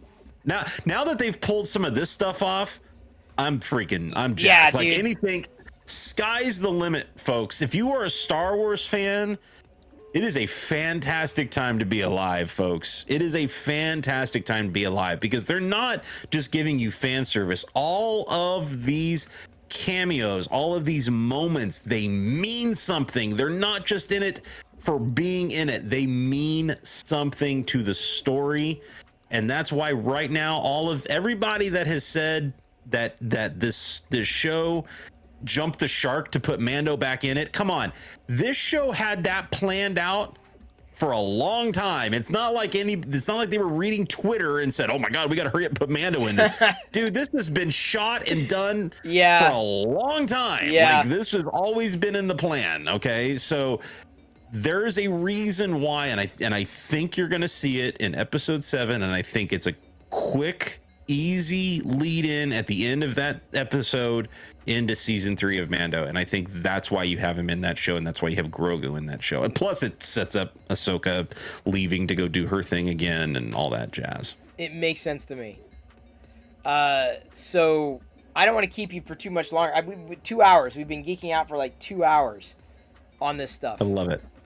Flew by. Well, like this. It's a funny thing. I would have been doing the same thing, but on my own, it probably would have been an hour because I wouldn't have had the dialogue. I would have been chatting. I've been watching chat, but it would have felt a lot different energy than as opposed to having someone who gets it, on to talk about it. Sure. So, yeah. As soon as you said, I said, hey, yeah, you come on. You did not invite yourself. I said, hey, do you want to come on and talk about it? So I was planning on being in chat just like everybody else. I was super excited just to be in there and just typing furiously. It wouldn't have been as much fun. It wouldn't have had the same energy. Thank you again, sir. I appreciate it. And thank you, chat, for continuing in here. And no, Filoni and Favreau should not have done the prequels. Let the prequels live. Let them live. The prequels are going to be the prequels. There's no going back. There's no turning back. It is what it is. Forevermore. End of line. End of line. This is the way. This is the way, Mando. All right. Thank you, Christopher. Thank you, Zach. Really appreciate it. So you get a shout out again. If you're not following Zach Rutledge, you should. In March, you're giving away PS5, a PS5. March 4th, the PS5. It's right back there. It's right back there. Physically, right there. Right there. You could touch it. I could lick it right now, but I won't. Yeah, I won't do that because I'm giving it away. Yeah. Completely sealed. It's still completely sealed. You need to get in there. You got to be a follower, and all it takes is one little ticket. That's all it will take to win that thing. Can't wait to give it away. I'm gonna be jacked. I'm gonna be jacked for March 4th. We're giving it away March 4th. It's crazy. Rumor has it. Yeah, rumor has it. It's not a rumor. It's real. It's for real. It's right there. It's right there. It's right there. All right. All right. I'm gonna. My dude, thank you so much, chat. Thank you guys. I really appreciate being here tonight. No problem, Zach. Take care. Really appreciate it. Bye. Bye. Bye, Zach. We're gonna miss you. Those were fake tears. I mean, they're real tears. We're having fun. Obviously Zach is not leaving us permanently. He's not going off training with Luke Skywalker at all that I know of. I owe everybody a brick walk though. Oh, I should have kept Zach here during the brick walk, huh? Oops. All right, I'm gonna do a brick walk then. Ready to do a barefoot brick walk? Y'all have you've stuck through it. Zach didn't remind me. No one reminded me. I could have done it with Zach narrating the brick walk. Why didn't I do that?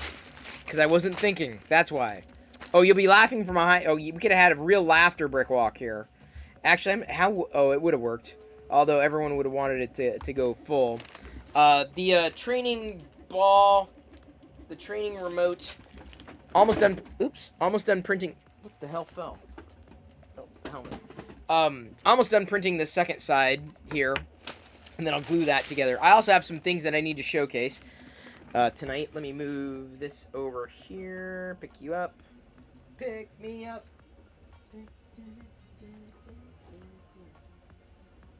Alright. See what we got. Is that a good angle? That is. Let me get my socks ready. Alright, this is what we get. This is what we get for popping through the stretch goal for February. Wait, right? Oh, we went down. We went down. Hang on. I don't know if we can do this. This is unprecedented. We were over 550 and then we dropped down. I don't know. What should I do? What do I do? We made it and then we unmade it. No. See, the problem with the goal is because the sub, if you gift a sub, it lasts for a month. So it's possible that someone gifted a sub a month ago and that person didn't actually continue it, so it dropped off. So so basically it disappeared. Did I see the 1313 gameplay of Boba Fett? No, I don't think I did. We didn't have a hype train. We made it, Joshua, briefly. I guess I looked. We were over. We hit the February sub goal early on, and Canuet had gifted. Oh, never mind. Speaking of Canuet and Fix 'em Dude. All right, and Joshua. Y'all just kicked off a hype train. Oh, God.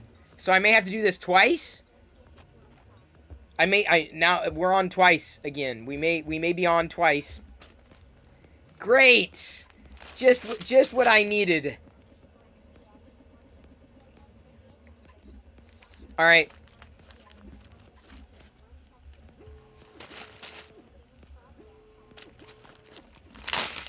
Oh, boy.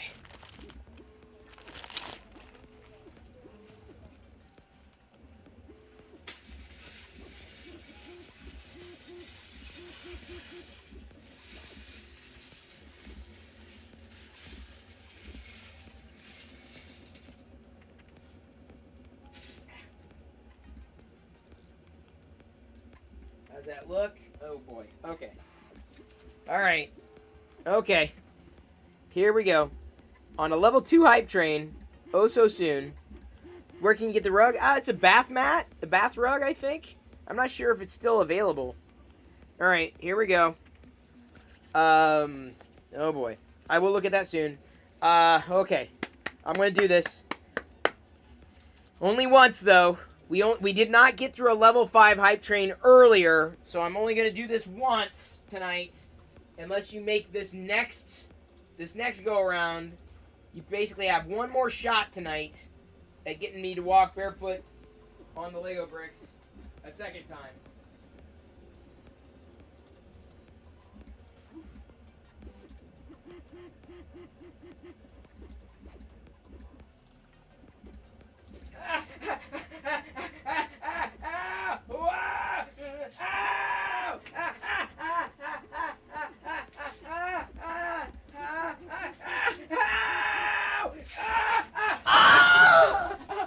That one is simple to the end because wow, oh man, oh man, oh man, oh man. Woo, woo. Okay. Whew. All right. No blood, no broken skin, just ow,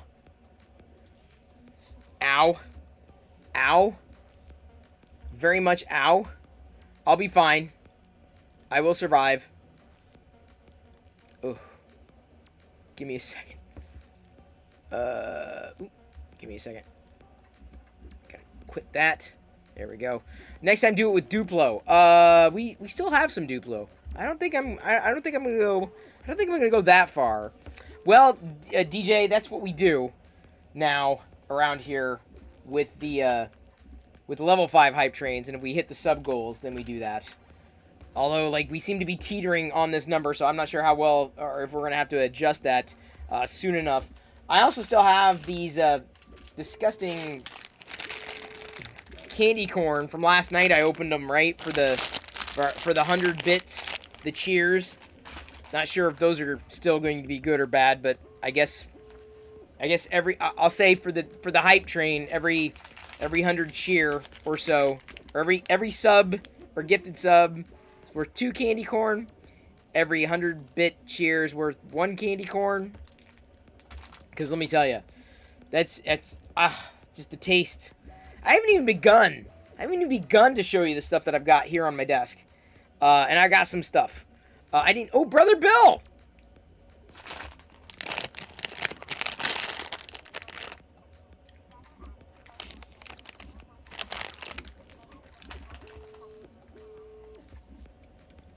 I pulled this out to show Zach. Was this the droid or something like this droid in the band? In the sanctuary? This was a droid from The Force Awakens. I don't know if this was the astromech. I meant to point that out, and I totally forgot. It was sitting right in front of me. We just got, like, just knee-deep in everything that I didn't have a chance to... Oops, sorry about that. Maybe a little loud. Didn't have a chance to really get into it, because, of course, we had a lot of stuff going on, including loud music. What was going on with that? I also apologize for the audio factor. Krusty pointed out that originally Zach's volume was low, and then he adjusted it. So, Brother Bill, thank you for gifting a sub to Serial Talks. For 2.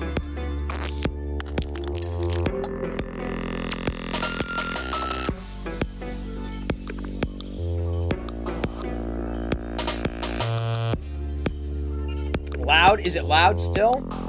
Sorry. I can't hear anything right now, so I can't actually hear it. Still loud? There we go.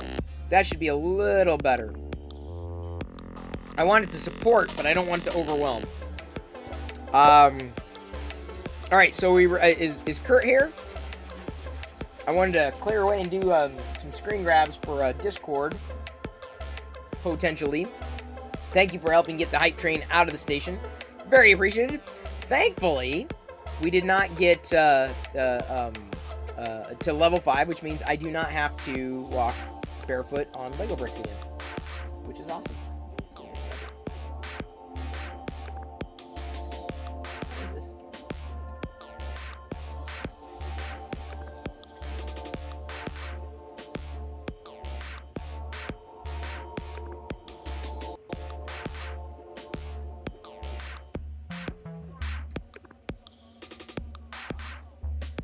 Ryan, good to see you. I was in your stream earlier tonight.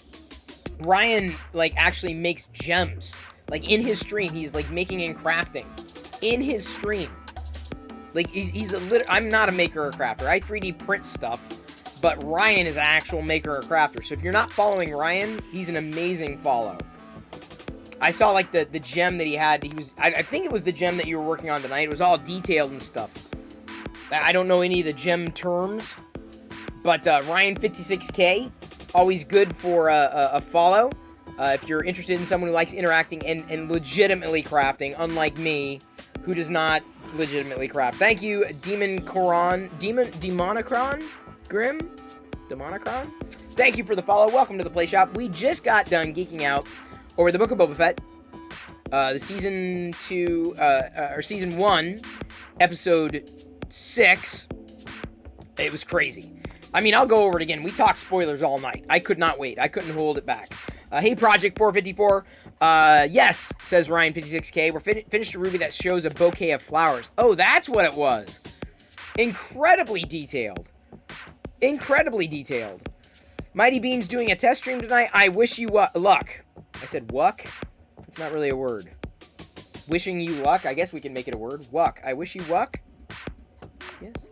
Asgardian Wookiee, totally agree. The show was absolutely incredible. So I'm glad you finished the Ruby. It's always good when you have this sense of accomplishment, Ryan.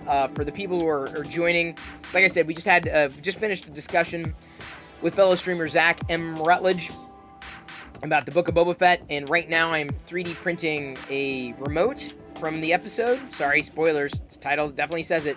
I've already printed one of these before, but we can't find it, so I'm just printing another one since I had the white filament on the printer. Just to get another one for Grogu to play with. So it's basically two of the same halves glued together at a 45-degree twist. I was planning on printing something else, but I'm glad this is the one I'm going with. And I also have a few things that I was going to showcase, some recent pickups.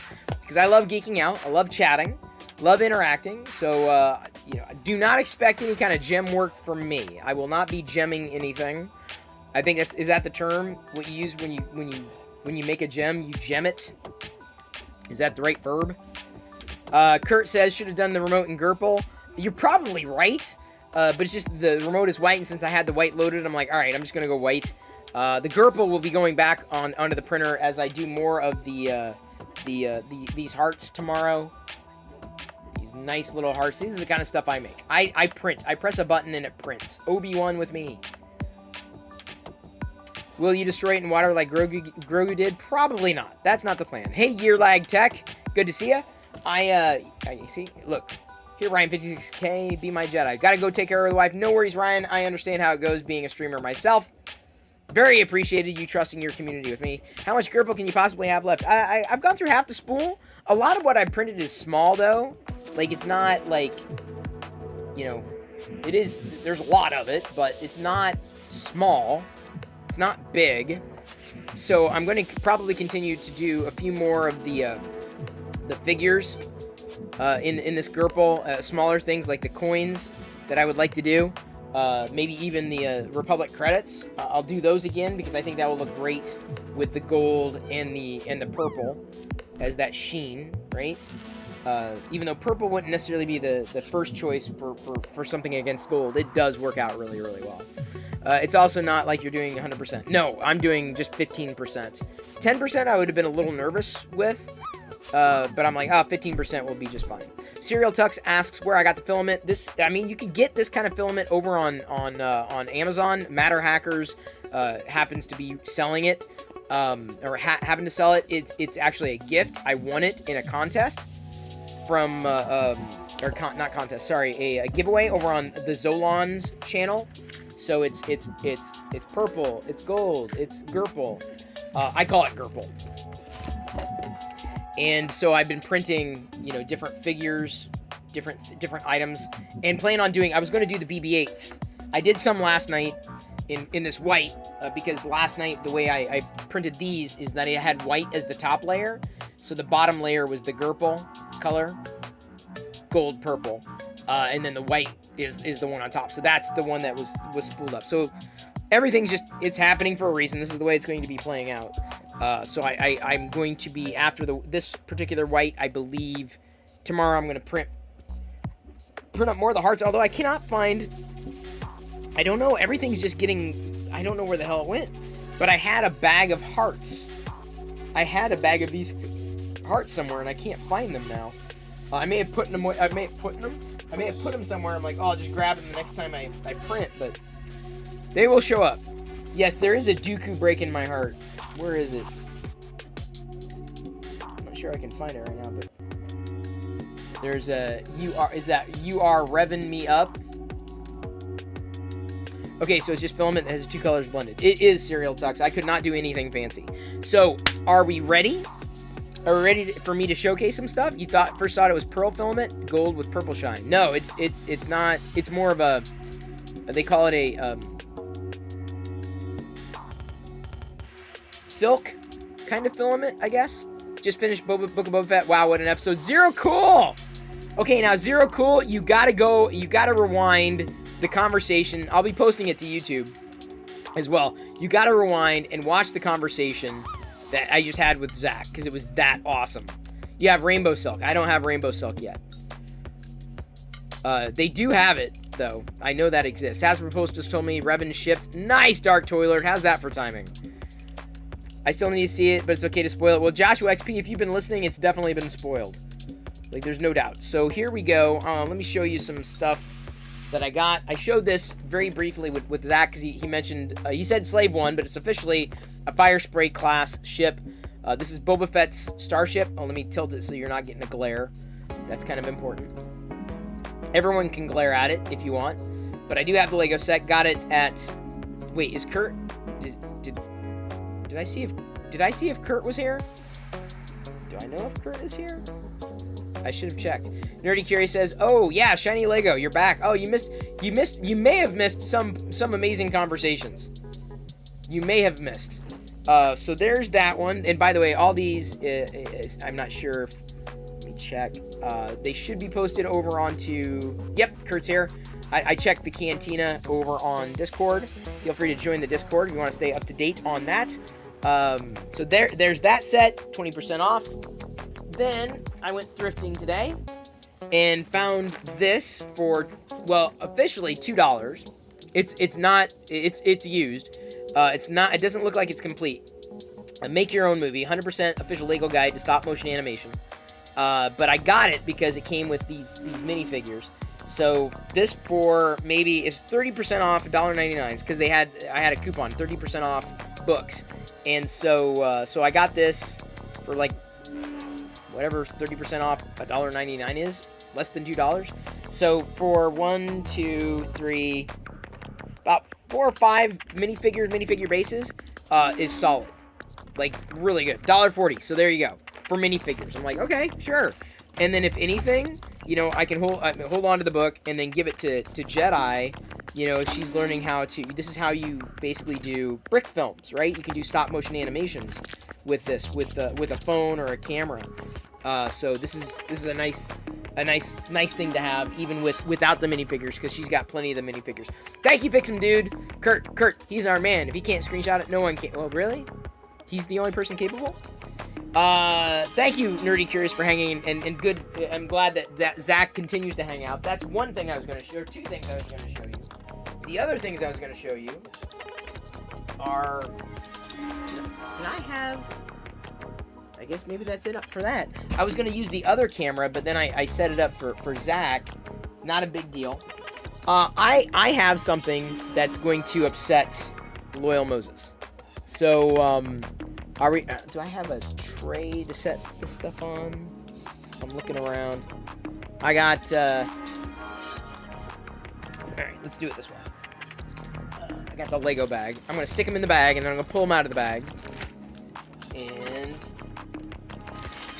we're gonna make Loyal mad. Loyal had a guest on his show too. His guest was talking about filament from a company that I'm not really familiar with. I tuned in for a brief while, but a lot of it, I mean, I'll be honest, a lot of it was kind of like, oh yeah, makes sense to me. I print the things. I don't know how it prints. I don't know why it prints. But here's the thing that's gonna get Loyal jealous. Loyal! Guess what? How do you catch a Loyal Moses? Because my hope is I'm going to end up with a figure that he doesn't have. I want to trade Loyal.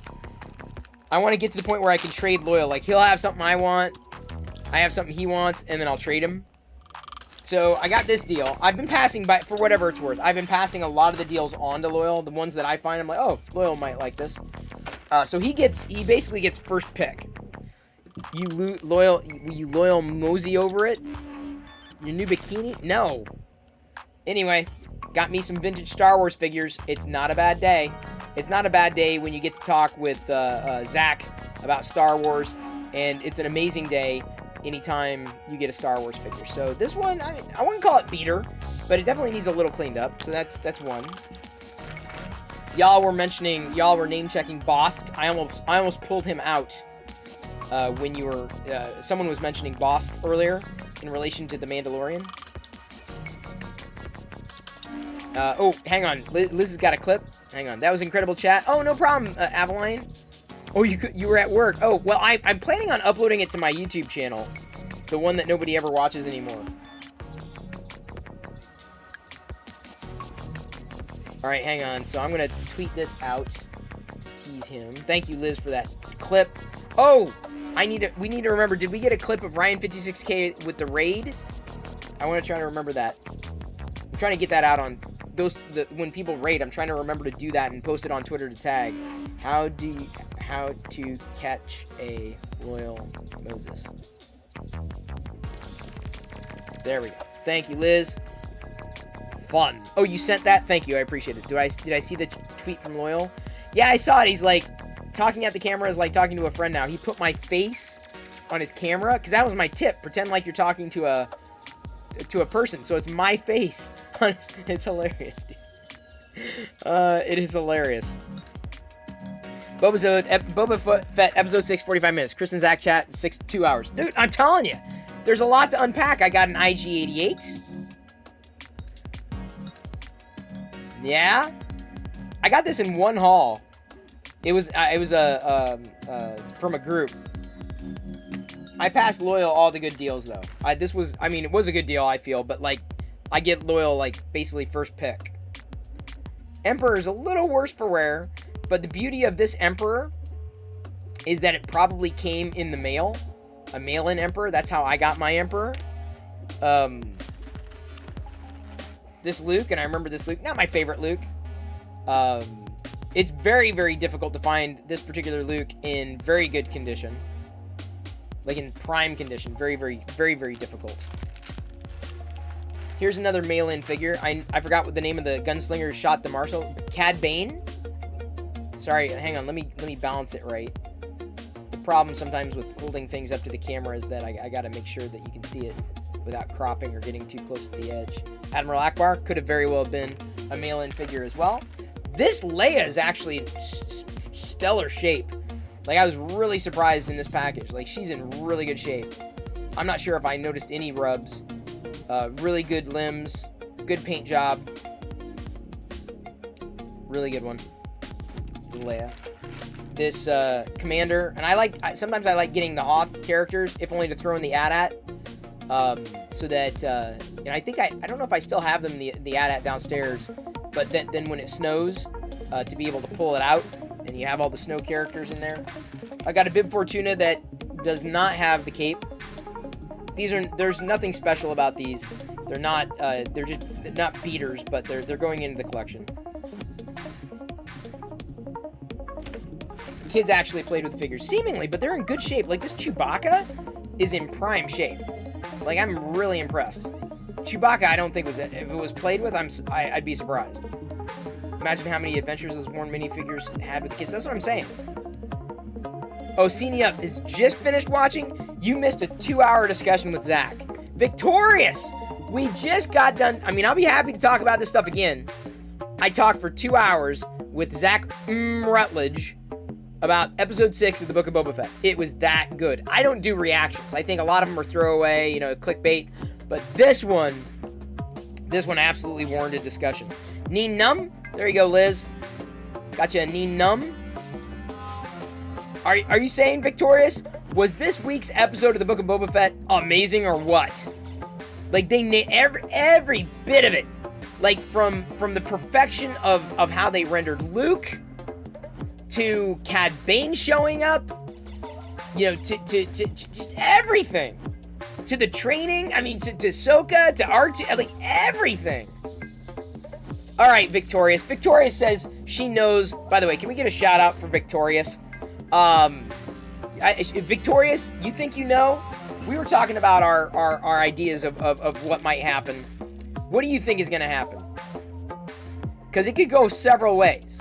I think Grogu is going to pick Din briefly, but I think Grogu is also going to get handed back to Luke by Din. And I think that's going to be the arc of Season 3. And for whatever it's worth, if you jumped in here and you missed the title, it says very clearly spoilers. So I just want to be very clear about that. Amish Gnome 3D, good to see it. Great to have your support. It was an amazing episode. It's been a good day. Good new Star Wars. Vintage Star Wars figure pickup. I think Din's going to be Luke's student. No way, dude. No, Din's not going to be Luke's student. No way. I don't believe that. Edward Ferguson loved it. And they were building the beginnings of the Jedi Academy. Absolutely. The Jawa are going to save Mando at the end Pike battle. I wonder if the Jawa are going to come in. This person must have loved to collect the bounty hunters. Because we also have a Dengar. So we have an IG-88 Dengar. And what's the other bounty hunter I held up? I held up another bounty hunter, did I not? Bosk. Amish Gnome, you're welcome. Oh, no, thank you. Thank you. I do appreciate it. Seriously, I recognize the people, who are very supportive too. Or at least I try to. The last figure, the thing that drove me to get the haul, AT-AT driver. You ever see a vintage AT-AT driver? Think of me. Like, ooh, Chris doesn't have this. Chris already has this. Chris needs more AT-AT drivers.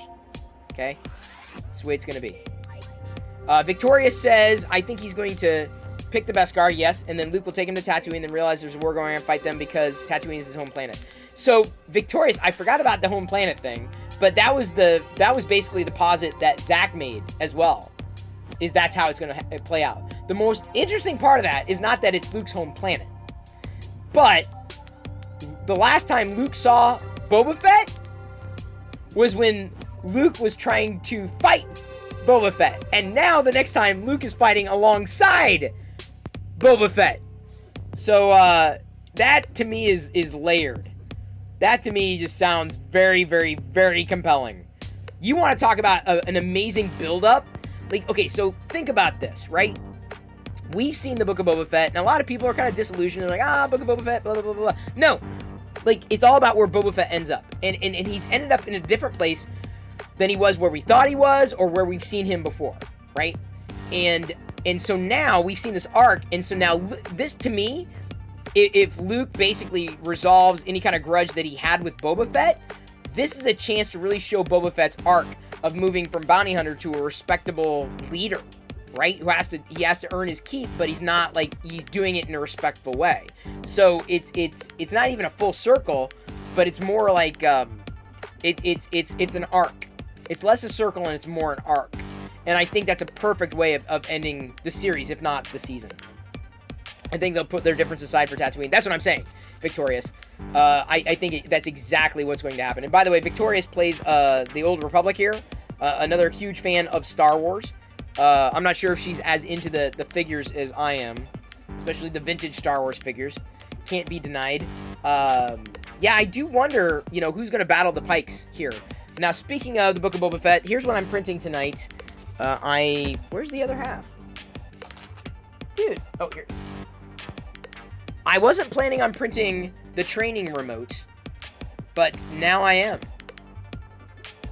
Then Grogu will be in Season 3 Mando. Yes. So here's my feeling about that, Victorious. So anyway, I'm printing a training ball. My feeling is Grogu is going to want to be handed off to Mando, but either one or two things are going to happen. Mando's going to hand...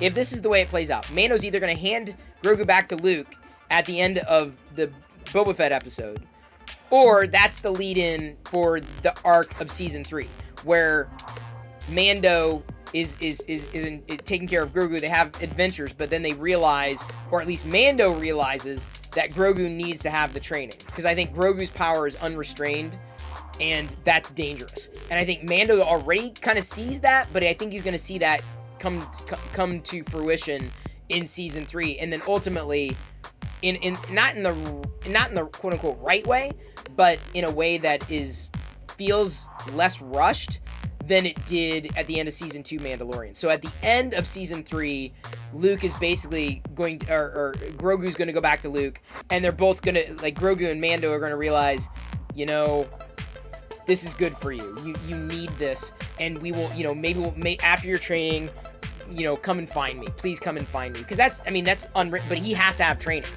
And the only way he's going to get the training is if he's focused, right? So I think that's how it's going to happen. Luke's going to pass him back, but ultimately, Din is going to hand it back. Because you saw that. Like, I don't want to go into the last 2 hours that I've been talking about, but, like, the conversations between Ahsoka and Luke, or Ahsoka and Din were so telling. Like, are you doing this for him, or are you doing this for you? Is he a foundling now, or is he a Padawan? Right? That's your choice. Is it his choice? Like, it was just so good. And if anything, Victorious, I don't know where you fall on this spectrum, but, I feel that, this makes it that much more important for people to watch the Clone Wars, Cad Bane, Rebels, Ahsoka, and the Bad Batch, if only for Fennec Shand, and then, of course, Cad Bane as well. So my feeling is that people need to watch it now. If they have not watched it yet, they've got to get invested in the animated series. Victoria says, I also think Mace Windu saved Grogu. So the funny thing, I said the same thing. Like, Zach brought it up. He said, yeah, we only saw part of Grogu's memories. We don't see who saved Grogu. I'm like, what if Mace Windu did? And I'm like, dude, would that not be amazing? Totally agree. Totally agree, Victorious. We are on the same, we see eye to eye. We are on the same page. Completely the same page. Kevin Will Die says, I bet Grogu's new skill, avoiding blaster shots, will come in handy in a future battle. Yes. Where Cad Bane will be shooting at him. Yes. We can see it. It's going to happen. It was fun to see the training. And then, of course, the way they nailed, I'll say this to Victorious and anybody watching new, like, they nailed, the guy they hired for the deep fake of Luke was the right hire, because he deep faked Luke properly. Now they need to go back and fix Season 2, the final episode of The Mandalorian Season 2. Because Luke was just off. It threw me out. I could not I did not feel the same emotional impact as others did, because there was too much of an uncanny valley with the CGI. Lightning shooting out of Grogu's hands to save Mando. It would be interesting. Senia, I'm so excited talking about it. I know! Victoria, trust me. I think one of our mods joked, and he says, the episode was an hour long, and we talked for 2 hours. AJ Eversole, it's been a great night. We geeked out about the Mando the latest episode. I showcased some vintage Star Wars figure pickups. It's always a good day. You get a vintage Star Wars figure, I'm happy. 3D printing, a training remote, as seen in tonight's episode. Like, it's a good day. Yeah, I was so excited. I'm like victorious. I was happy to see R2. Loved to see Ahsoka. Flipped my lid watching how they did Luke. Even Zach Rutledge, I guess who was a co-host earlier tonight, said this kind of leads the way they perfected the technology, the deepfake technology. This leads the way to doing like a Jedi training series, like a true like Jedi Temple, like a Jedi Academy kind of series, because they could do it. They could pull it off. They could pull it off now, and I believe they could. I feel that the Luke was 99% where he needed to be. This stands up. This stands. Like, I'm like, wow.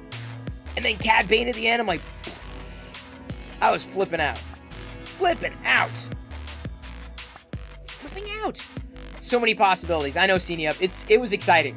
That to me, I mean, I don't get onto Twitter to say, oh, I watched this show, unless it made an impact. And this one made an impact. I'm like, dude, you need to go watch these other shows. You're getting like 1% of Star Wars if you haven't watched the Clone Wars or Rebels or the Bad Batch by now. Like, because now all that stuff's getting tied in. Like, I would even go as far as say comics, they're a little challenging to keep up with. But they brought Black Chrysanthemum in. Not that he's had any amazing arcs in the comics. It's just been very challenging to keep up with the comics. Keeping track of all the stories, not easy with the comics. Not easy at all. And Marvel does not make it simple. I missed the good Star Wars talk tonight. You did, because it was solid. But I'll be putting it on my YouTube. Very rarely do I clip that stuff out anymore, but I'm like, this was a good episode to react to. This is a good conversation to have with somebody. Trackle said, I knew it was Cad Bane from his hat. As soon as I saw the hat, I knew it was Cad Bane. Or I kind of like said, wait, is it's got to be Cad Bane? And then it was, because the blue. I'm like, oh my God. Ah! Like, oh wow. It was so good. It was so good. He had to do some some research on Black Chrysanthemum. Yeah, that was it was a good character to pull out.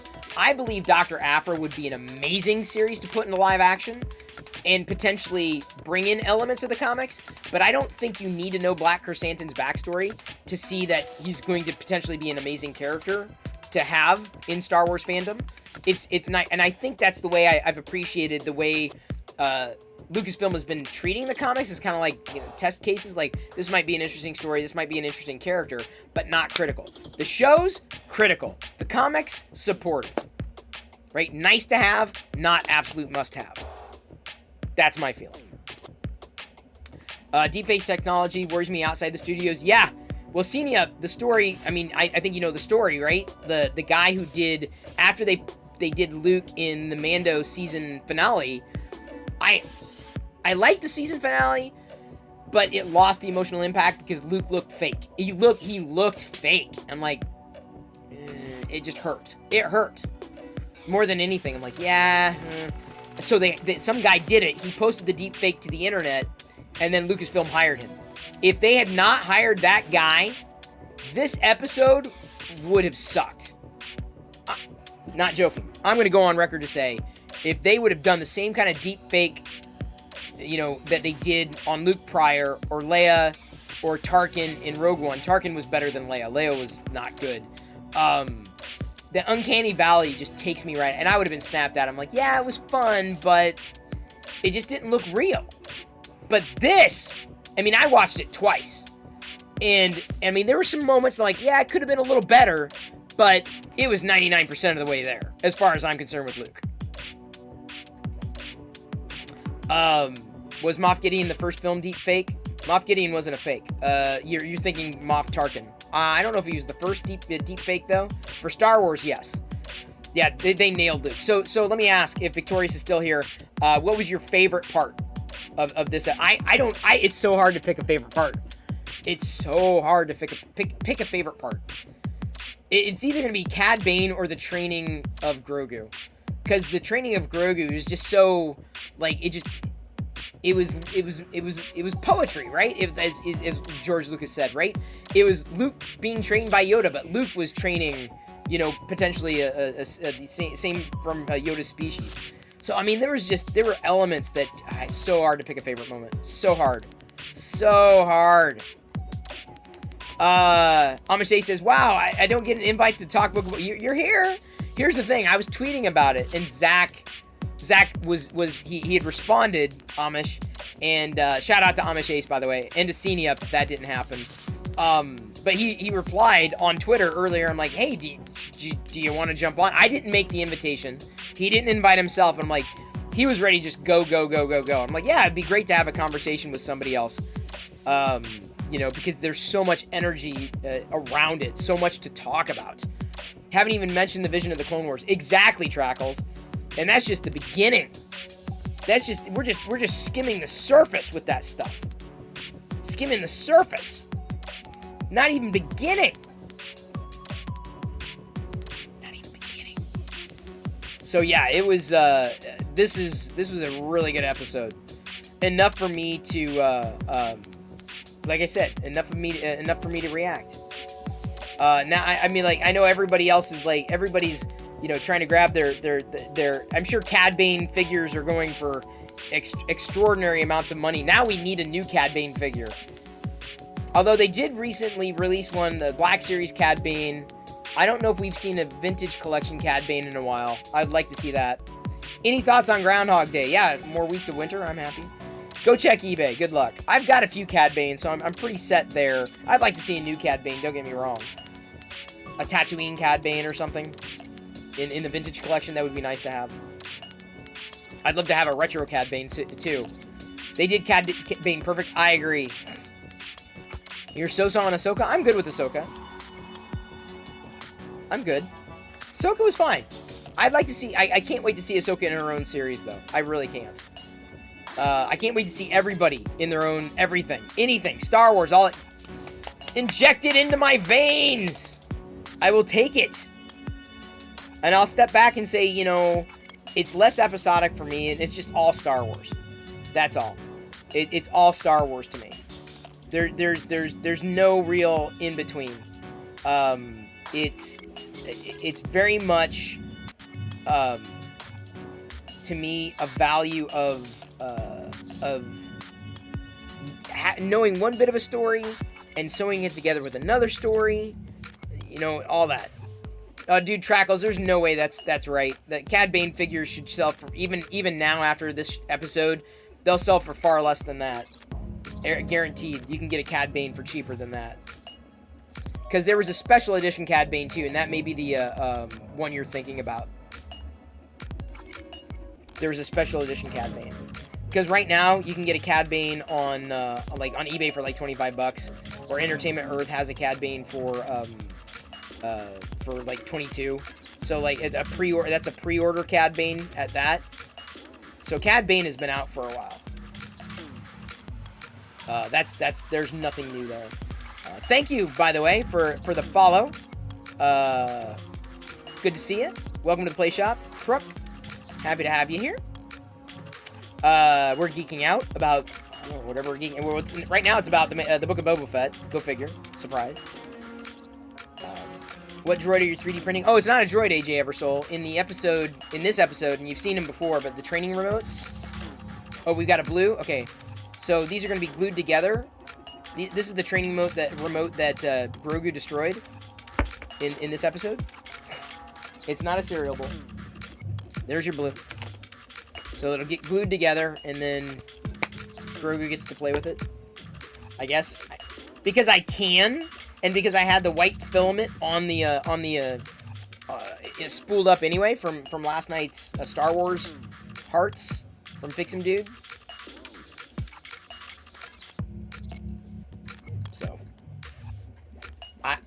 I'm just saying. Just saying.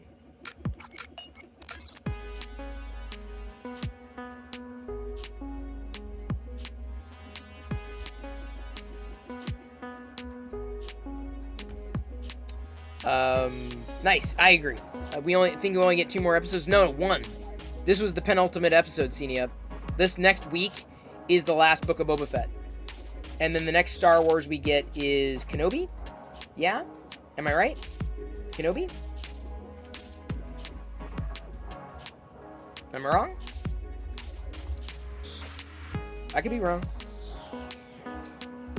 Kenobi. And then Andor, I think, is coming down the pike. Soon enough. Andor? Yeah?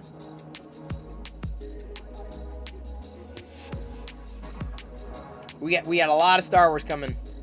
Got a lot of Star Wars. So much Star Wars. So many Star Wars that you can shake a stick at. Too much, not enough Star Wars. Too much Star Wars. So much Star Wars. Can't have enough. Inject it into my veins. I'm pretty sure there are only 7 episodes. PC Tech Guys watching Chapter 6. You're gonna love it. Don't talk to us. Go watch the episode. Pay attention. Still doing Boba Fett spoilers. Mystery Goat, we kind of trailed off, but we have covered them tonight, and they may very well get covered, so don't hang around if you want to avoid spoilers. That would be my recommendation. That would be my supreme recommendation. Do not. Don't do it. Don't do it.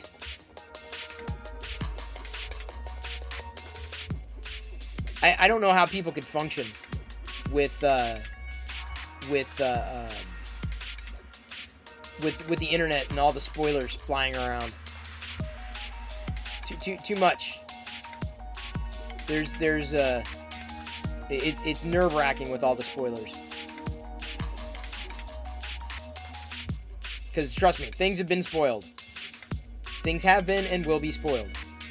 You got to avoid watching that stuff. Or you watching out. Like it's impossible to be on Twitter after a new episode drops.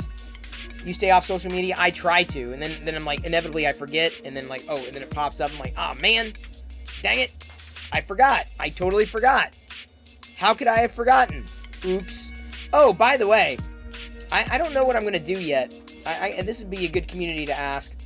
And I'm not making any decisions, certainly not right now.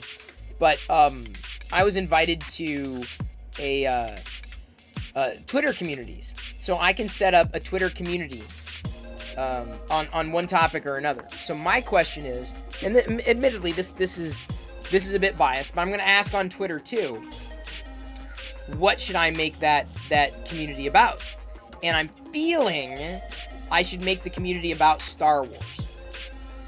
That's my feeling. But do I make the community about 3D printing? Do I make it 3D printing or do I make it Star Wars? And so I don't know which direction I want to go, because I know there are a lot of 3D printing folks, but like I'm not all into 3D printing. Like, you know, maybe it's like 3D printing makes or something, or your 3D printed Star Wars stuff. You know your answer? You see me up? I totally agree. So my feeling is it's going to be Star Wars, but I would love to see I don't just like talking 3D printing. I like seeing what people make, right? So if it was going to be 3D printing, it'd be like 3D printing mix. If it's going to be Star Wars, it's a broad topic, but like I wonder, if I have to narrow it down, like Star Wars collecting, Star Wars memes, Star Wars, TV, Star Wars this is, yes, Star Wars Radar still exists. In fact, I gave Kurt access the other day, and he's been posting a few things to it. So, yeah, Star Wars Radar is absolutely, is still very, very, very much active. The most recent follower is of all people. So, it is still very, very, very much active. Like, incredibly active. Although, most of what I post is on personal, too. So, there's going to be, I've got a community option. It's not a trap, Zach. Here, wait. Here you go, Zach. Wait, can you see? Hang on. We'll flip back here. It's a trap! It's a trap. Never going back. It's a trap. You never know when you're going to need to pull out an Akbar. Akbar. Akbar. Even posted that Boba Fett comparison you wanted? I did? What, I wanted that comparison? Did I say anything? I saw it. I definitely saw the comparison. So I'm thinking doing the community thing, it may end up being Star Wars in general. And then depending on how it goes, you know, which people join and why they join, that becomes kind of the crux of it, right? Like, so people who participate get to, like, here's my latest print, the Star Wars this. Here's my latest, you know, purchase this. Oh, I just got this vintage Star Wars figure, this. And so just kind of getting a feel for what kind of Star Wars community is there. You know, that's kind of what I'm thinking with it. I'll run a poll. Well, I kind of know where I'm going with it, but we'll do this. What kind of community? What kind of Twitter community? Star Wars. Or 3D printing. I know a lot of y'all are kind of biased, but Lego, see, I couldn't go that far. See, I can do Star Wars. The nice thing about Star Wars is that there are Star Wars Lego sets, so this is part of it. But Lego, I don't think I could do as a community leader. I think Star Wars I'm much more comfortable with. I don't think I could do it with 3D printing, because there's so much to do with 3D printing. I mean, there's a lot to do with Star Wars, but like I said, that's where I kind of go back to, like, well, what kind of Star Wars? Because there's a lot of communities out there. And I would hate to be too narrow and miss a lot of people, and I would hate to be too broad and miss a lot of people. The niche would be Star Wars, but what part of it? There's so many parts of fandom, so many parts of Star Wars fandom, from video games to collecting to reading, and that's where I feel like a bigger umbrella, put it out there, and then, you know, I complete the training ball. Like, I just 3D printed this training ball. If there are enough people in the community, then there's a value of joining that community, because you can get it in front of more people than you could just be tweeting on your own, right? Memes, of course, will get posted. I'm sure memes will be very popular. Extremely popular. But then, to run a community, you also have to moderate the community, right? And so I don't know how big the community is going to be. Show and tell is a wide category. It is. I like doing show and tells. I do that every day. I used to call it show and tell. Stop calling it that, because that was my favorite. I think it was my favorite class. Does show and tell count as a class in school? Like when you were in school? Does recess count as a class? I don't know if it does. I don't know if it did. Well, I'm glad the two of you voting in the poll. Oh, it ended? Because it was pretty quick. The two of you voted for Star Wars. So thank you. I am sitting up straight, the Viper. Thank you so much. Give me a second. Give me a second.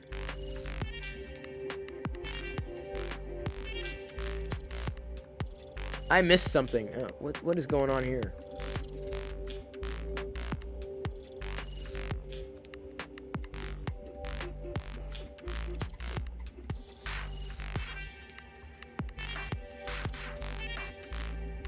Oh no. Oh boy. I don't know what's going on. Okay, thank you, Liz. I'm like, what? Yeah. Training ball. So, I've covered everything I wanted to cover today. Had a ton of fun. Showcased some vintage figures, including an AT-AT driver. Like I said, you find some vintage Star Wars figures, you look me up. I'm not gonna fight loyal for it. This one's got a butt rub. Kite Crafter.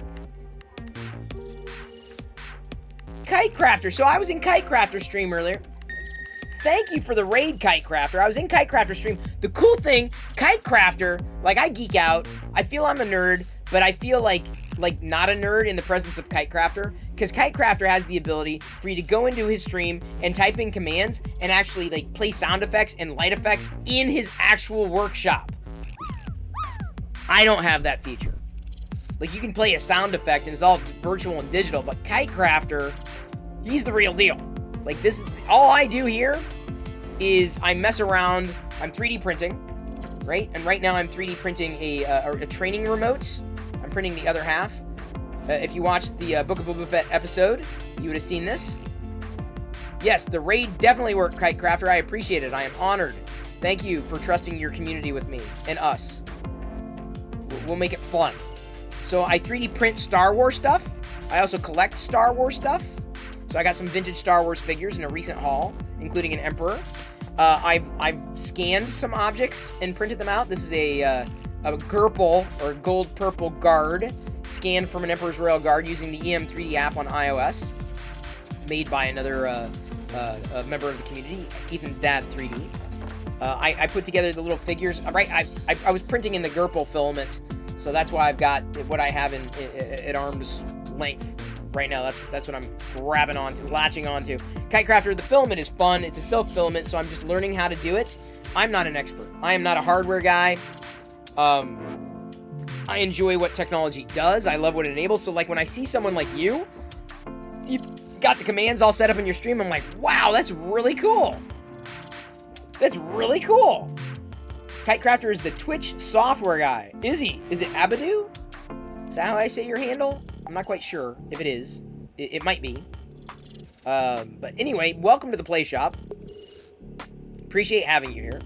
Not sure what you ran through today, but I hope it was good. Thank you, Liz, for the clip.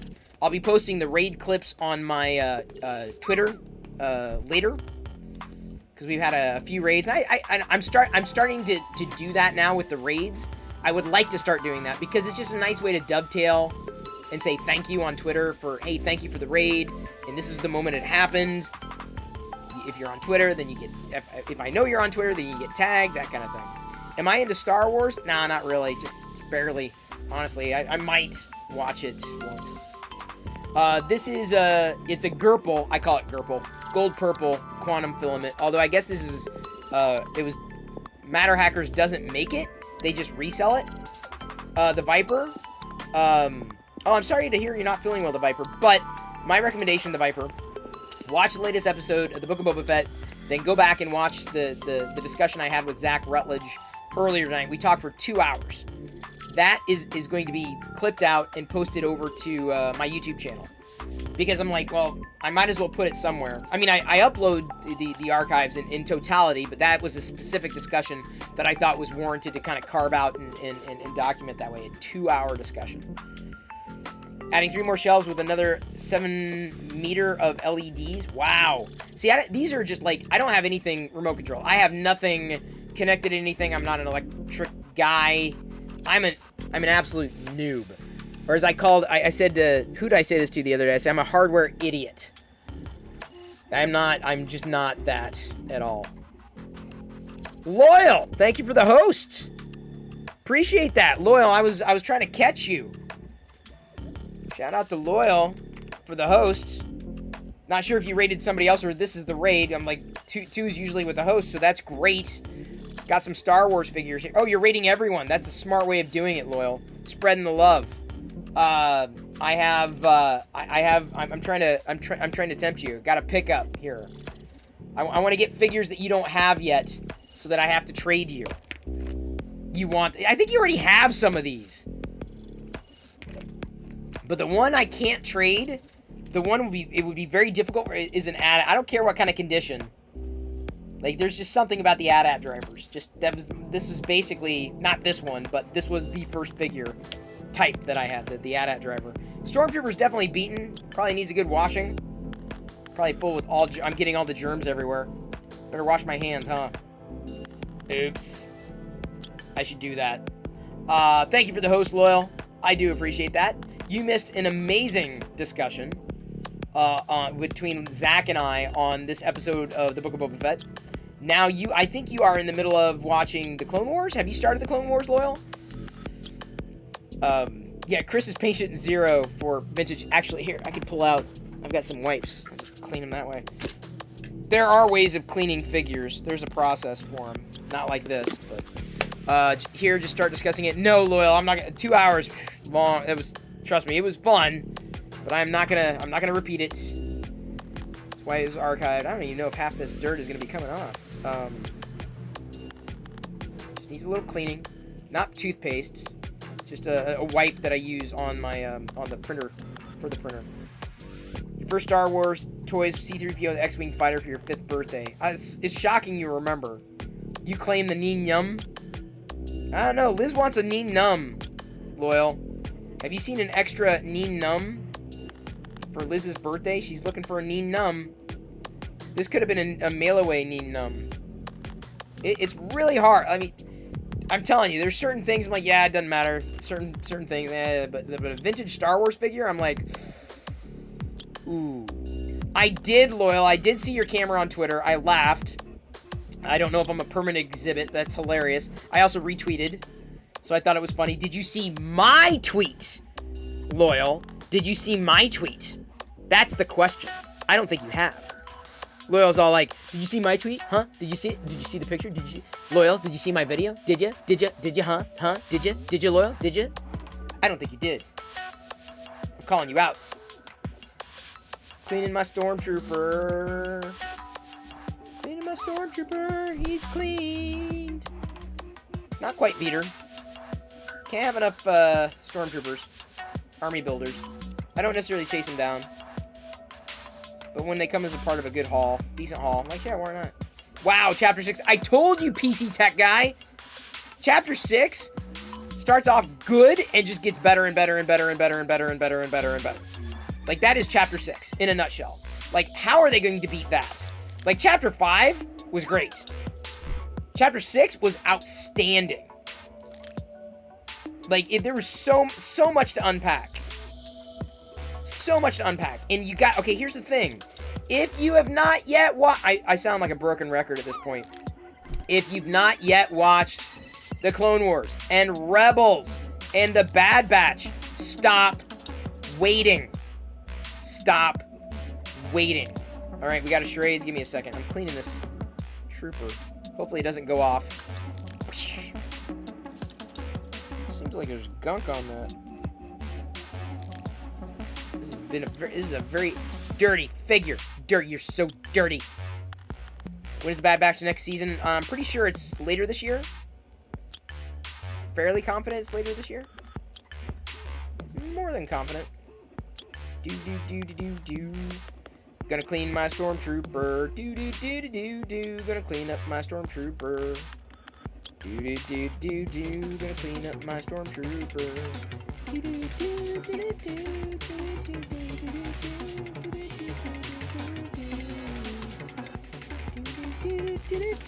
Clean up every... Okay, he's a little better. He's cleaner. Probably need to clean them all, huh? Well, the other ones aren't so bad. The Stormtrooper got the worst of it, I think. It bore the brunt. Oh, wait, did you do spoilers tonight? I did, RC Man. You missed it! I did it for... I tweeted about it earlier, and I said, I'm going to do spoilers tonight. I couldn't wait. And then Zach joined me. So, RC Maniac, yes. Okay, RC Maniac, you're going to do this. I know you'll do this. We did a 2-hour talk. Zach and I did a 2-hour talk tonight. I'll be uploading this video to my YouTube channel, or that segment of it. I archive it anyway, but you need to, seriously, RC Maniac, I think you'll appreciate going back and watching that discussion. Because it was, I mean, back to back. On my channel. Yeah, on the one that nobody watches. On my channel. On my channel. I hosted him here. You could watch the VOD on Twitch as well. Because it'll be... Well, the thing about the VOD on Twitch is it won't exist in permanence. That's why I archive everything to YouTube. But I usually archive to the live channel on YouTube. Not necessarily my primary channel. That may change at some point. Stop watching. I hate that they're named chapters instead of episodes. Oh, Loyal. Loyal. Senior. Did I mention Cad Bane? Once or twice. Cad Bane. Oh, they nailed him. God. Oh, it was so good. Everything about it. You'll watch it probably tomorrow, today. And RC Maniac, like I said, I think you'll get a kick out of it. We covered dang near everything. If we did not cover something over the course of that discussion, I would be surprised if it existed. Because we went through dang near every part of that episode. Almost every part of it.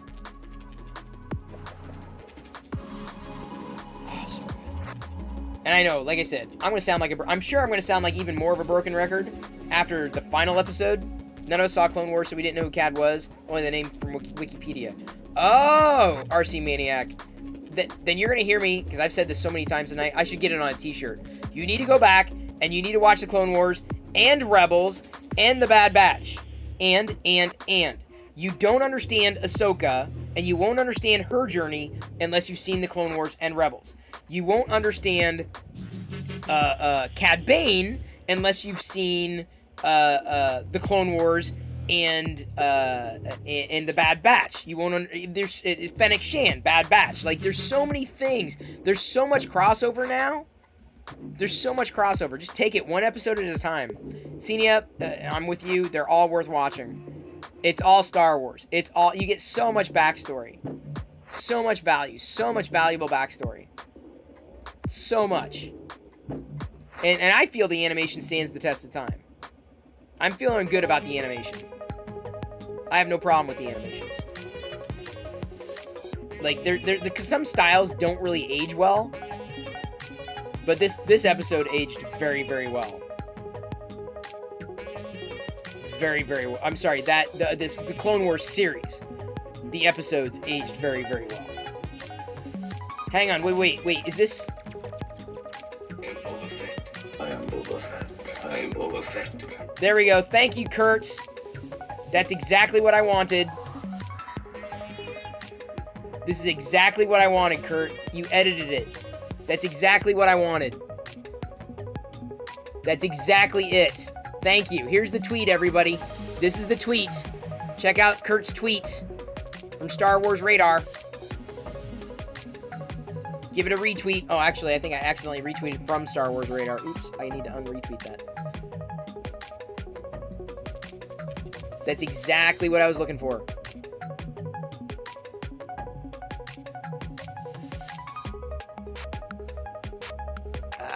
How do I unretweet? Undo retweet. There we go. So I've retweeted. That's exactly, it sounds exactly the same. Like, precisely. I know, we have a charades. I'll get to the charades. Give me a minute. Sorry, I got like a billion things going on here. Let me get that to Zach, so he can hear it. That's exactly what I was thinking. Don't judge the Clone Wars animated series from the prequels. Exactly. Don't. It's not the prequels. Disney Plus, well worth it for all the Star Wars stuff. PC Tech Guy, totally agree. The MCU and the Star Wars stuff, they just got to keep turning it out. Like that, I will pay for it year round. Just like Paramount Plus, I'll pay for it if it's good Star Trek stuff. The animated Star Trek stuff, not so much of a fan of. Not really. All right, so we've got our, here's our charades. It's TV, 3 words. TV. First word, the. It's a given. Second word.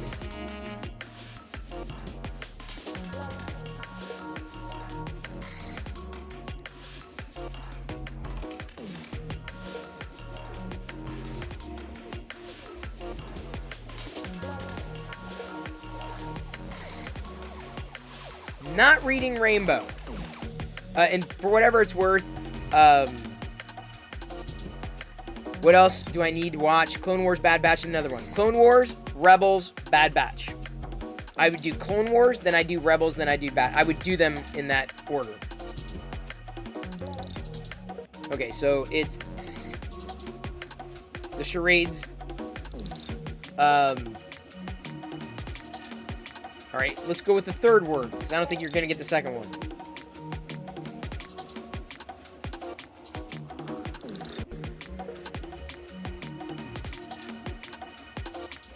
Thank you for following Street Rambo.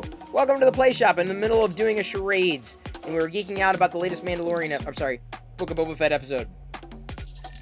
This is the third word in the charades. The third word, first word's the, third word.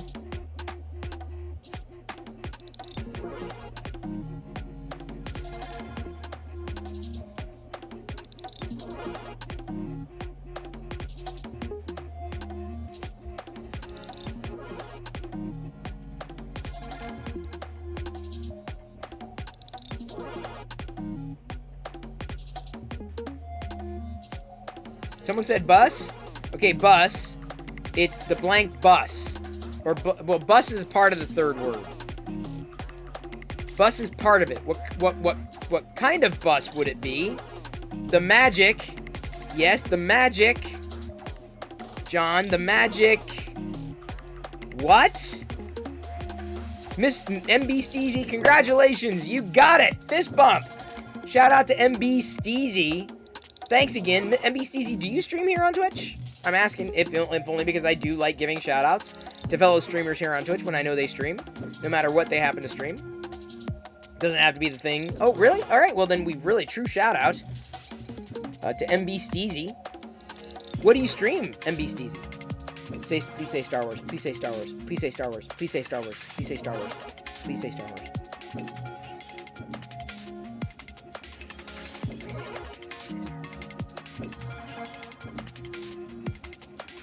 Valorant, other shooters. Yeah. I don't even do like whiskey shooters.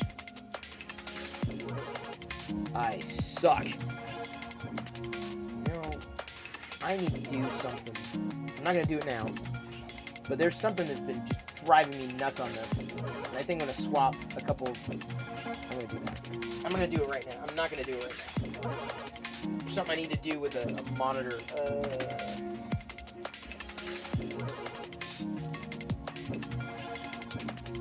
Well, hello! I was not expecting to see. I was leaving a note for myself, Ms. Bricks. Thank you.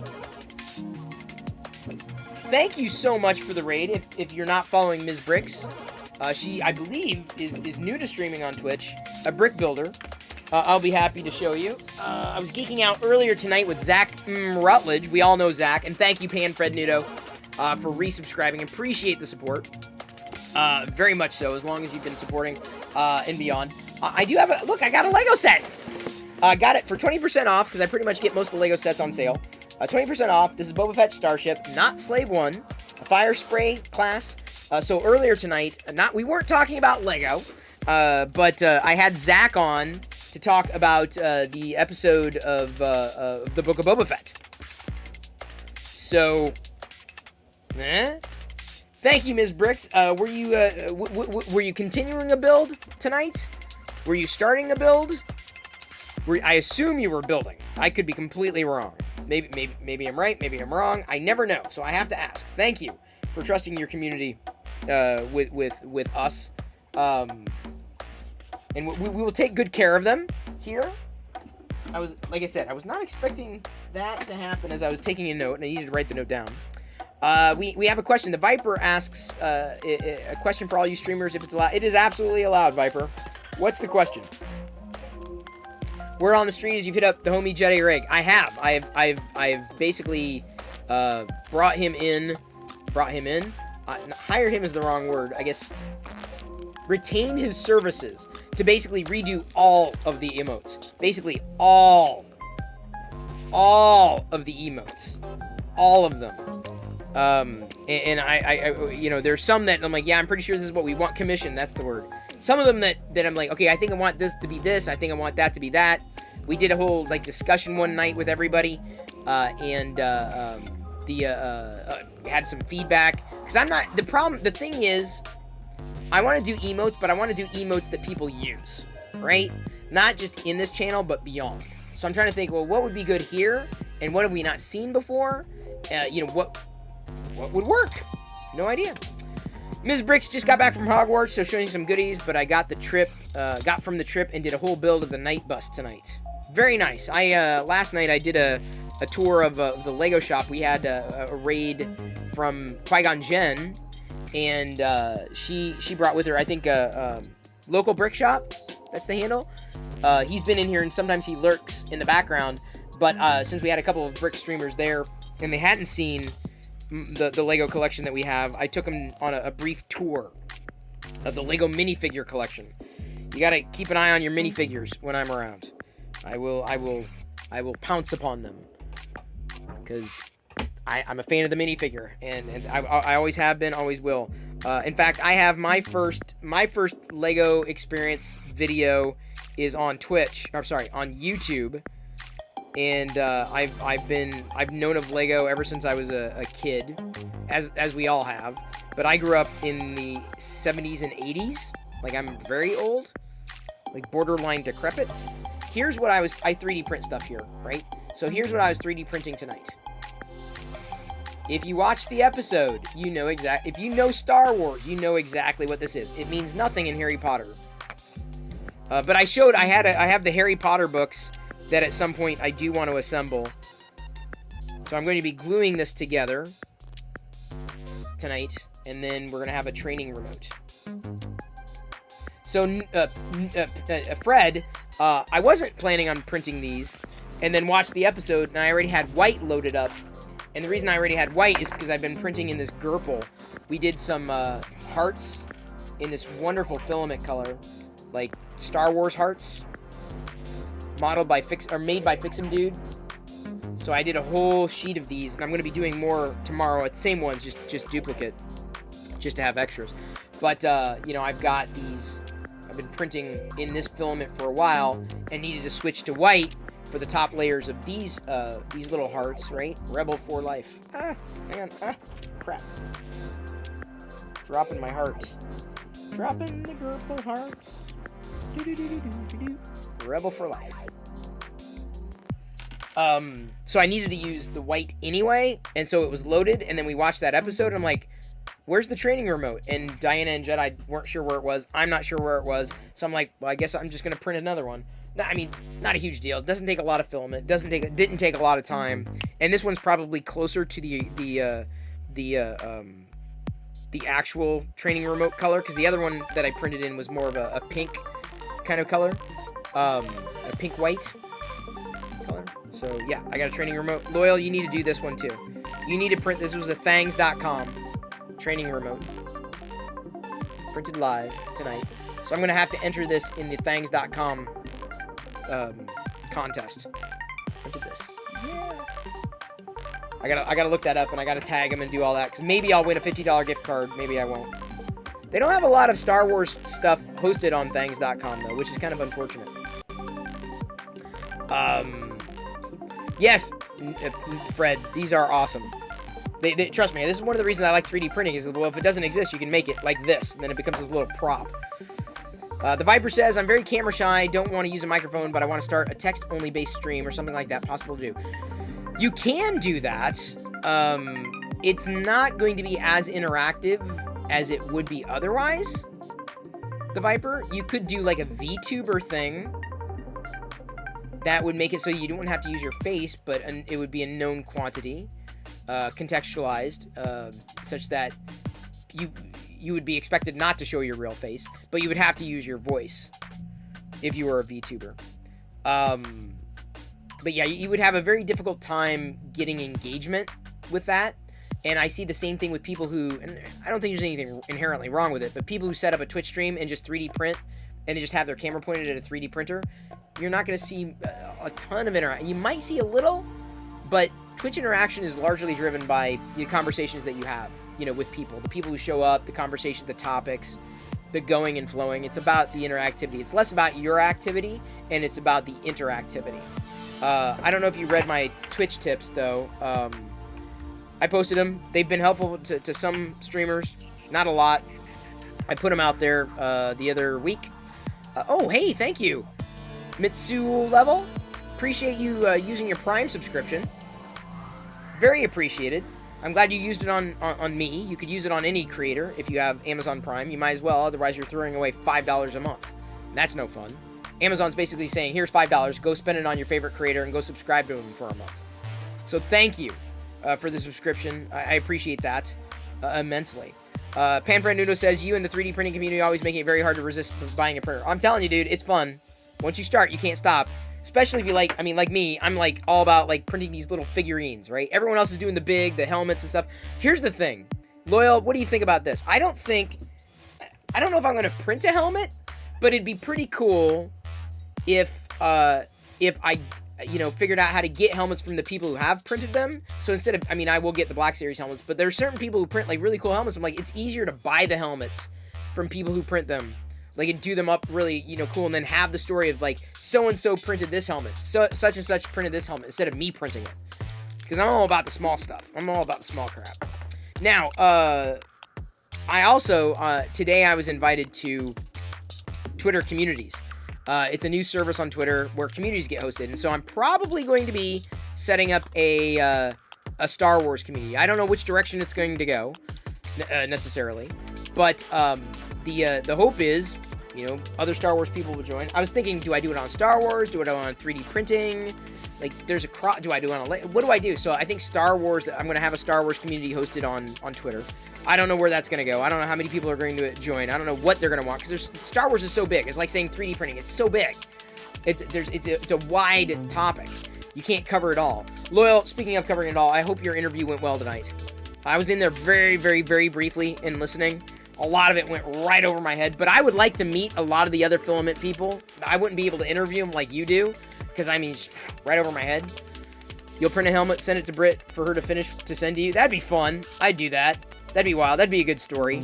I would like to get the Armorer helmet, because Jedi, I mean, female, Star Wars, you don't see a lot of it.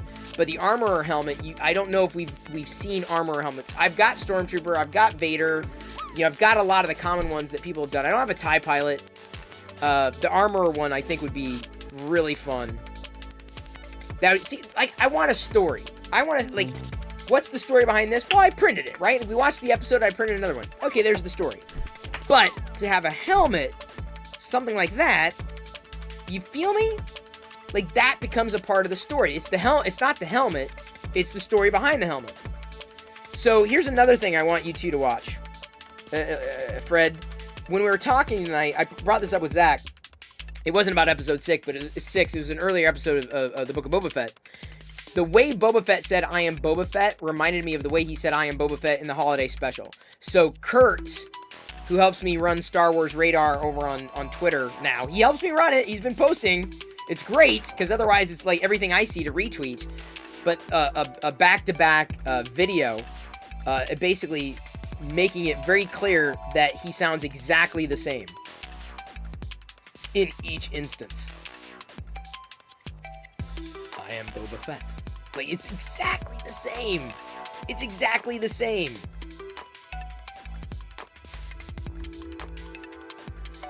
It's exactly the same. So I don't know if anybody's ever pointed that out, but I'm glad that Kurt took my cue and did it, because I'm like, how has nobody pointed this out? Like, it was clear to me. And honestly, Fred, I don't talk about these shows like other people do. I don't do reactions all the time. I think you know that, though, because I haven't really done it. But this episode of the Book of Boba Fett, I'm like, this warrants talk. Cad Bane, like, Jedi training with Luke, like, is so good. So good. Story. It was a dark and stormy night. Okay, Snoopy. It's yum yum fun, and it's cool and keen, and its name is the Snoopy Snow Cone Machine. Yeah, I was up, Fred. I was up late enough, because I'm like, I was ready to go to sleep. I'm like, you know, I'm pretty close. I think I can do this. And I'm glad I did, because, man, oh, it was so good. And I didn't want Jedi to know that I'd already seen it. Because part of it was gonna be like the energy, like, yeah, oh my god, I would have been able to been excited with her, and it just kind of that win it didn't happen. She found out that I'd seen it before. The bar gave me away. The watch it, someone's already watched it before. Bar gave me away. It gave me away. Damn you, technology! Why are you always in my way? So I don't usually do this. I usually don't. I'm usually not as into doing it, because to me it's just not as interesting. Everyone's different, though. But to me, this was absolutely warranted. Absolutely warranted. Hey, Zamboni girl, good to see ya. And get a shout out to Zamboni girl.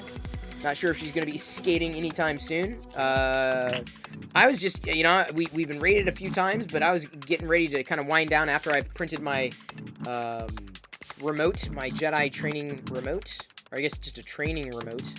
I gotta glue it together, let it sit for a while. And then tomorrow it'll be easier to throw around, because we couldn't find the other one, but now we've got this one. So I don't even think this is the full size. This is like 50% the size. The training ball is like larger than this, but I'm like, that's a lot of filament.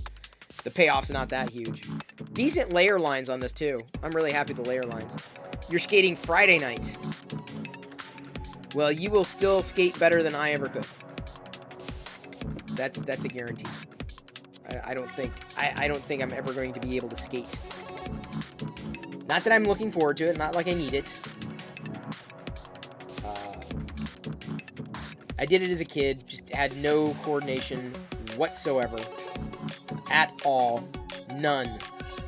Whatsoever.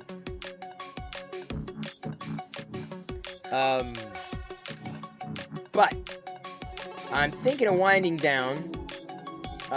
Looking potentially for some new raids tonight. Anybody has any different recommendations of the people that we normally might raid and have in our rotation? Because we've recently done... I know we've recently done Amish Ace, Sid Heresy, Disc 1 of 5, and Human Juke. Have we raided Human Juke in a while? I'm not sure. I was talking in a stream the other night. Local Brick Shop. I don't know if we've raided in a bit. Does he have giveaways going on right now? Still? He's still going at it. Oh, I want that Monkey Kid. I need that Monkey Kid minifigure, because I don't have a Monkey Kid minifigure yet. So old, started skating for inline skates. Oh boy. The old-timey show would be fun, but the problem is that no one's paying attention to it, so that's not an interesting raid. MOC Mike? Who's MOC Mike? I am unfamiliar with this MOC Mike you speak of. I don't know. Because I'm thinking it's either going to be Human Juke, who we haven't seen in a while, or potentially the local brick shop. Human Juke is singing. He's fun. He was a raid. Krusty had recommended him like eons ago. Jedi just said he watched it without me. Dude, you're the one who said it, Diana. You're the one who said it out loud.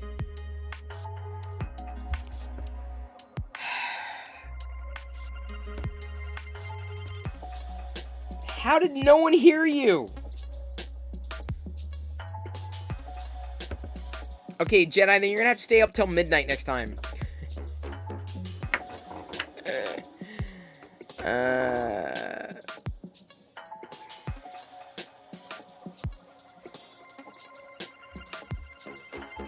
You're gonna have to. You're gonna have to. So, local brick shop, yeah? Alright, he's been supportive. It's good to see him again. We'll local brick shop it tonight. I love you. I appreciate you, but at this point, I'm going to leave you to your own devices, and may the Force be with you always. I'll be back again tomorrow night, 6 p.m. Pacific, talking about we don't know what, but I appreciate everybody's support, all the hosts, all the raids, all the teasing loyals, because I've got figures that I may have to trade, because Loyal may not have these figures. He may get them in the haul, but I'm going to be backfilling. I'm sending Loyal all the good ones. Like, all the good deals, I'm like, Loyal, you get first crack at them. This is a good deal. Pick it up, whatever. But, like, I find other things in my group, and I'm like, okay, these are beaters. Not a great price, but I'm like, I need to grab a few. If only to have some to trade with Loyal. He's going to get them all. I know he's going to get them all. He's going to get them all. Because you got to have them all. Once you start, you can't stop. Once you pop, you can't stop. Here we go. Rating a brick streamer tonight. He's been supportive of our community. He was here last night when I did the tour of the Lego room. So give him a follow if you're also interested in bricks. So I showed off a Lego set tonight.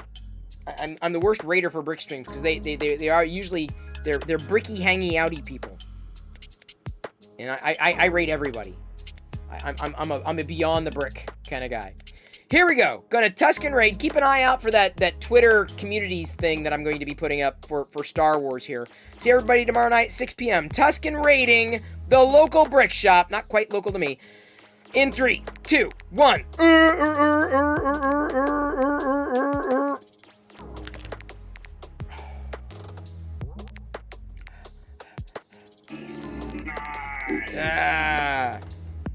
This is what you're looking at. 44 entrants, 40,834 tickets. Really? That's it? Only that much?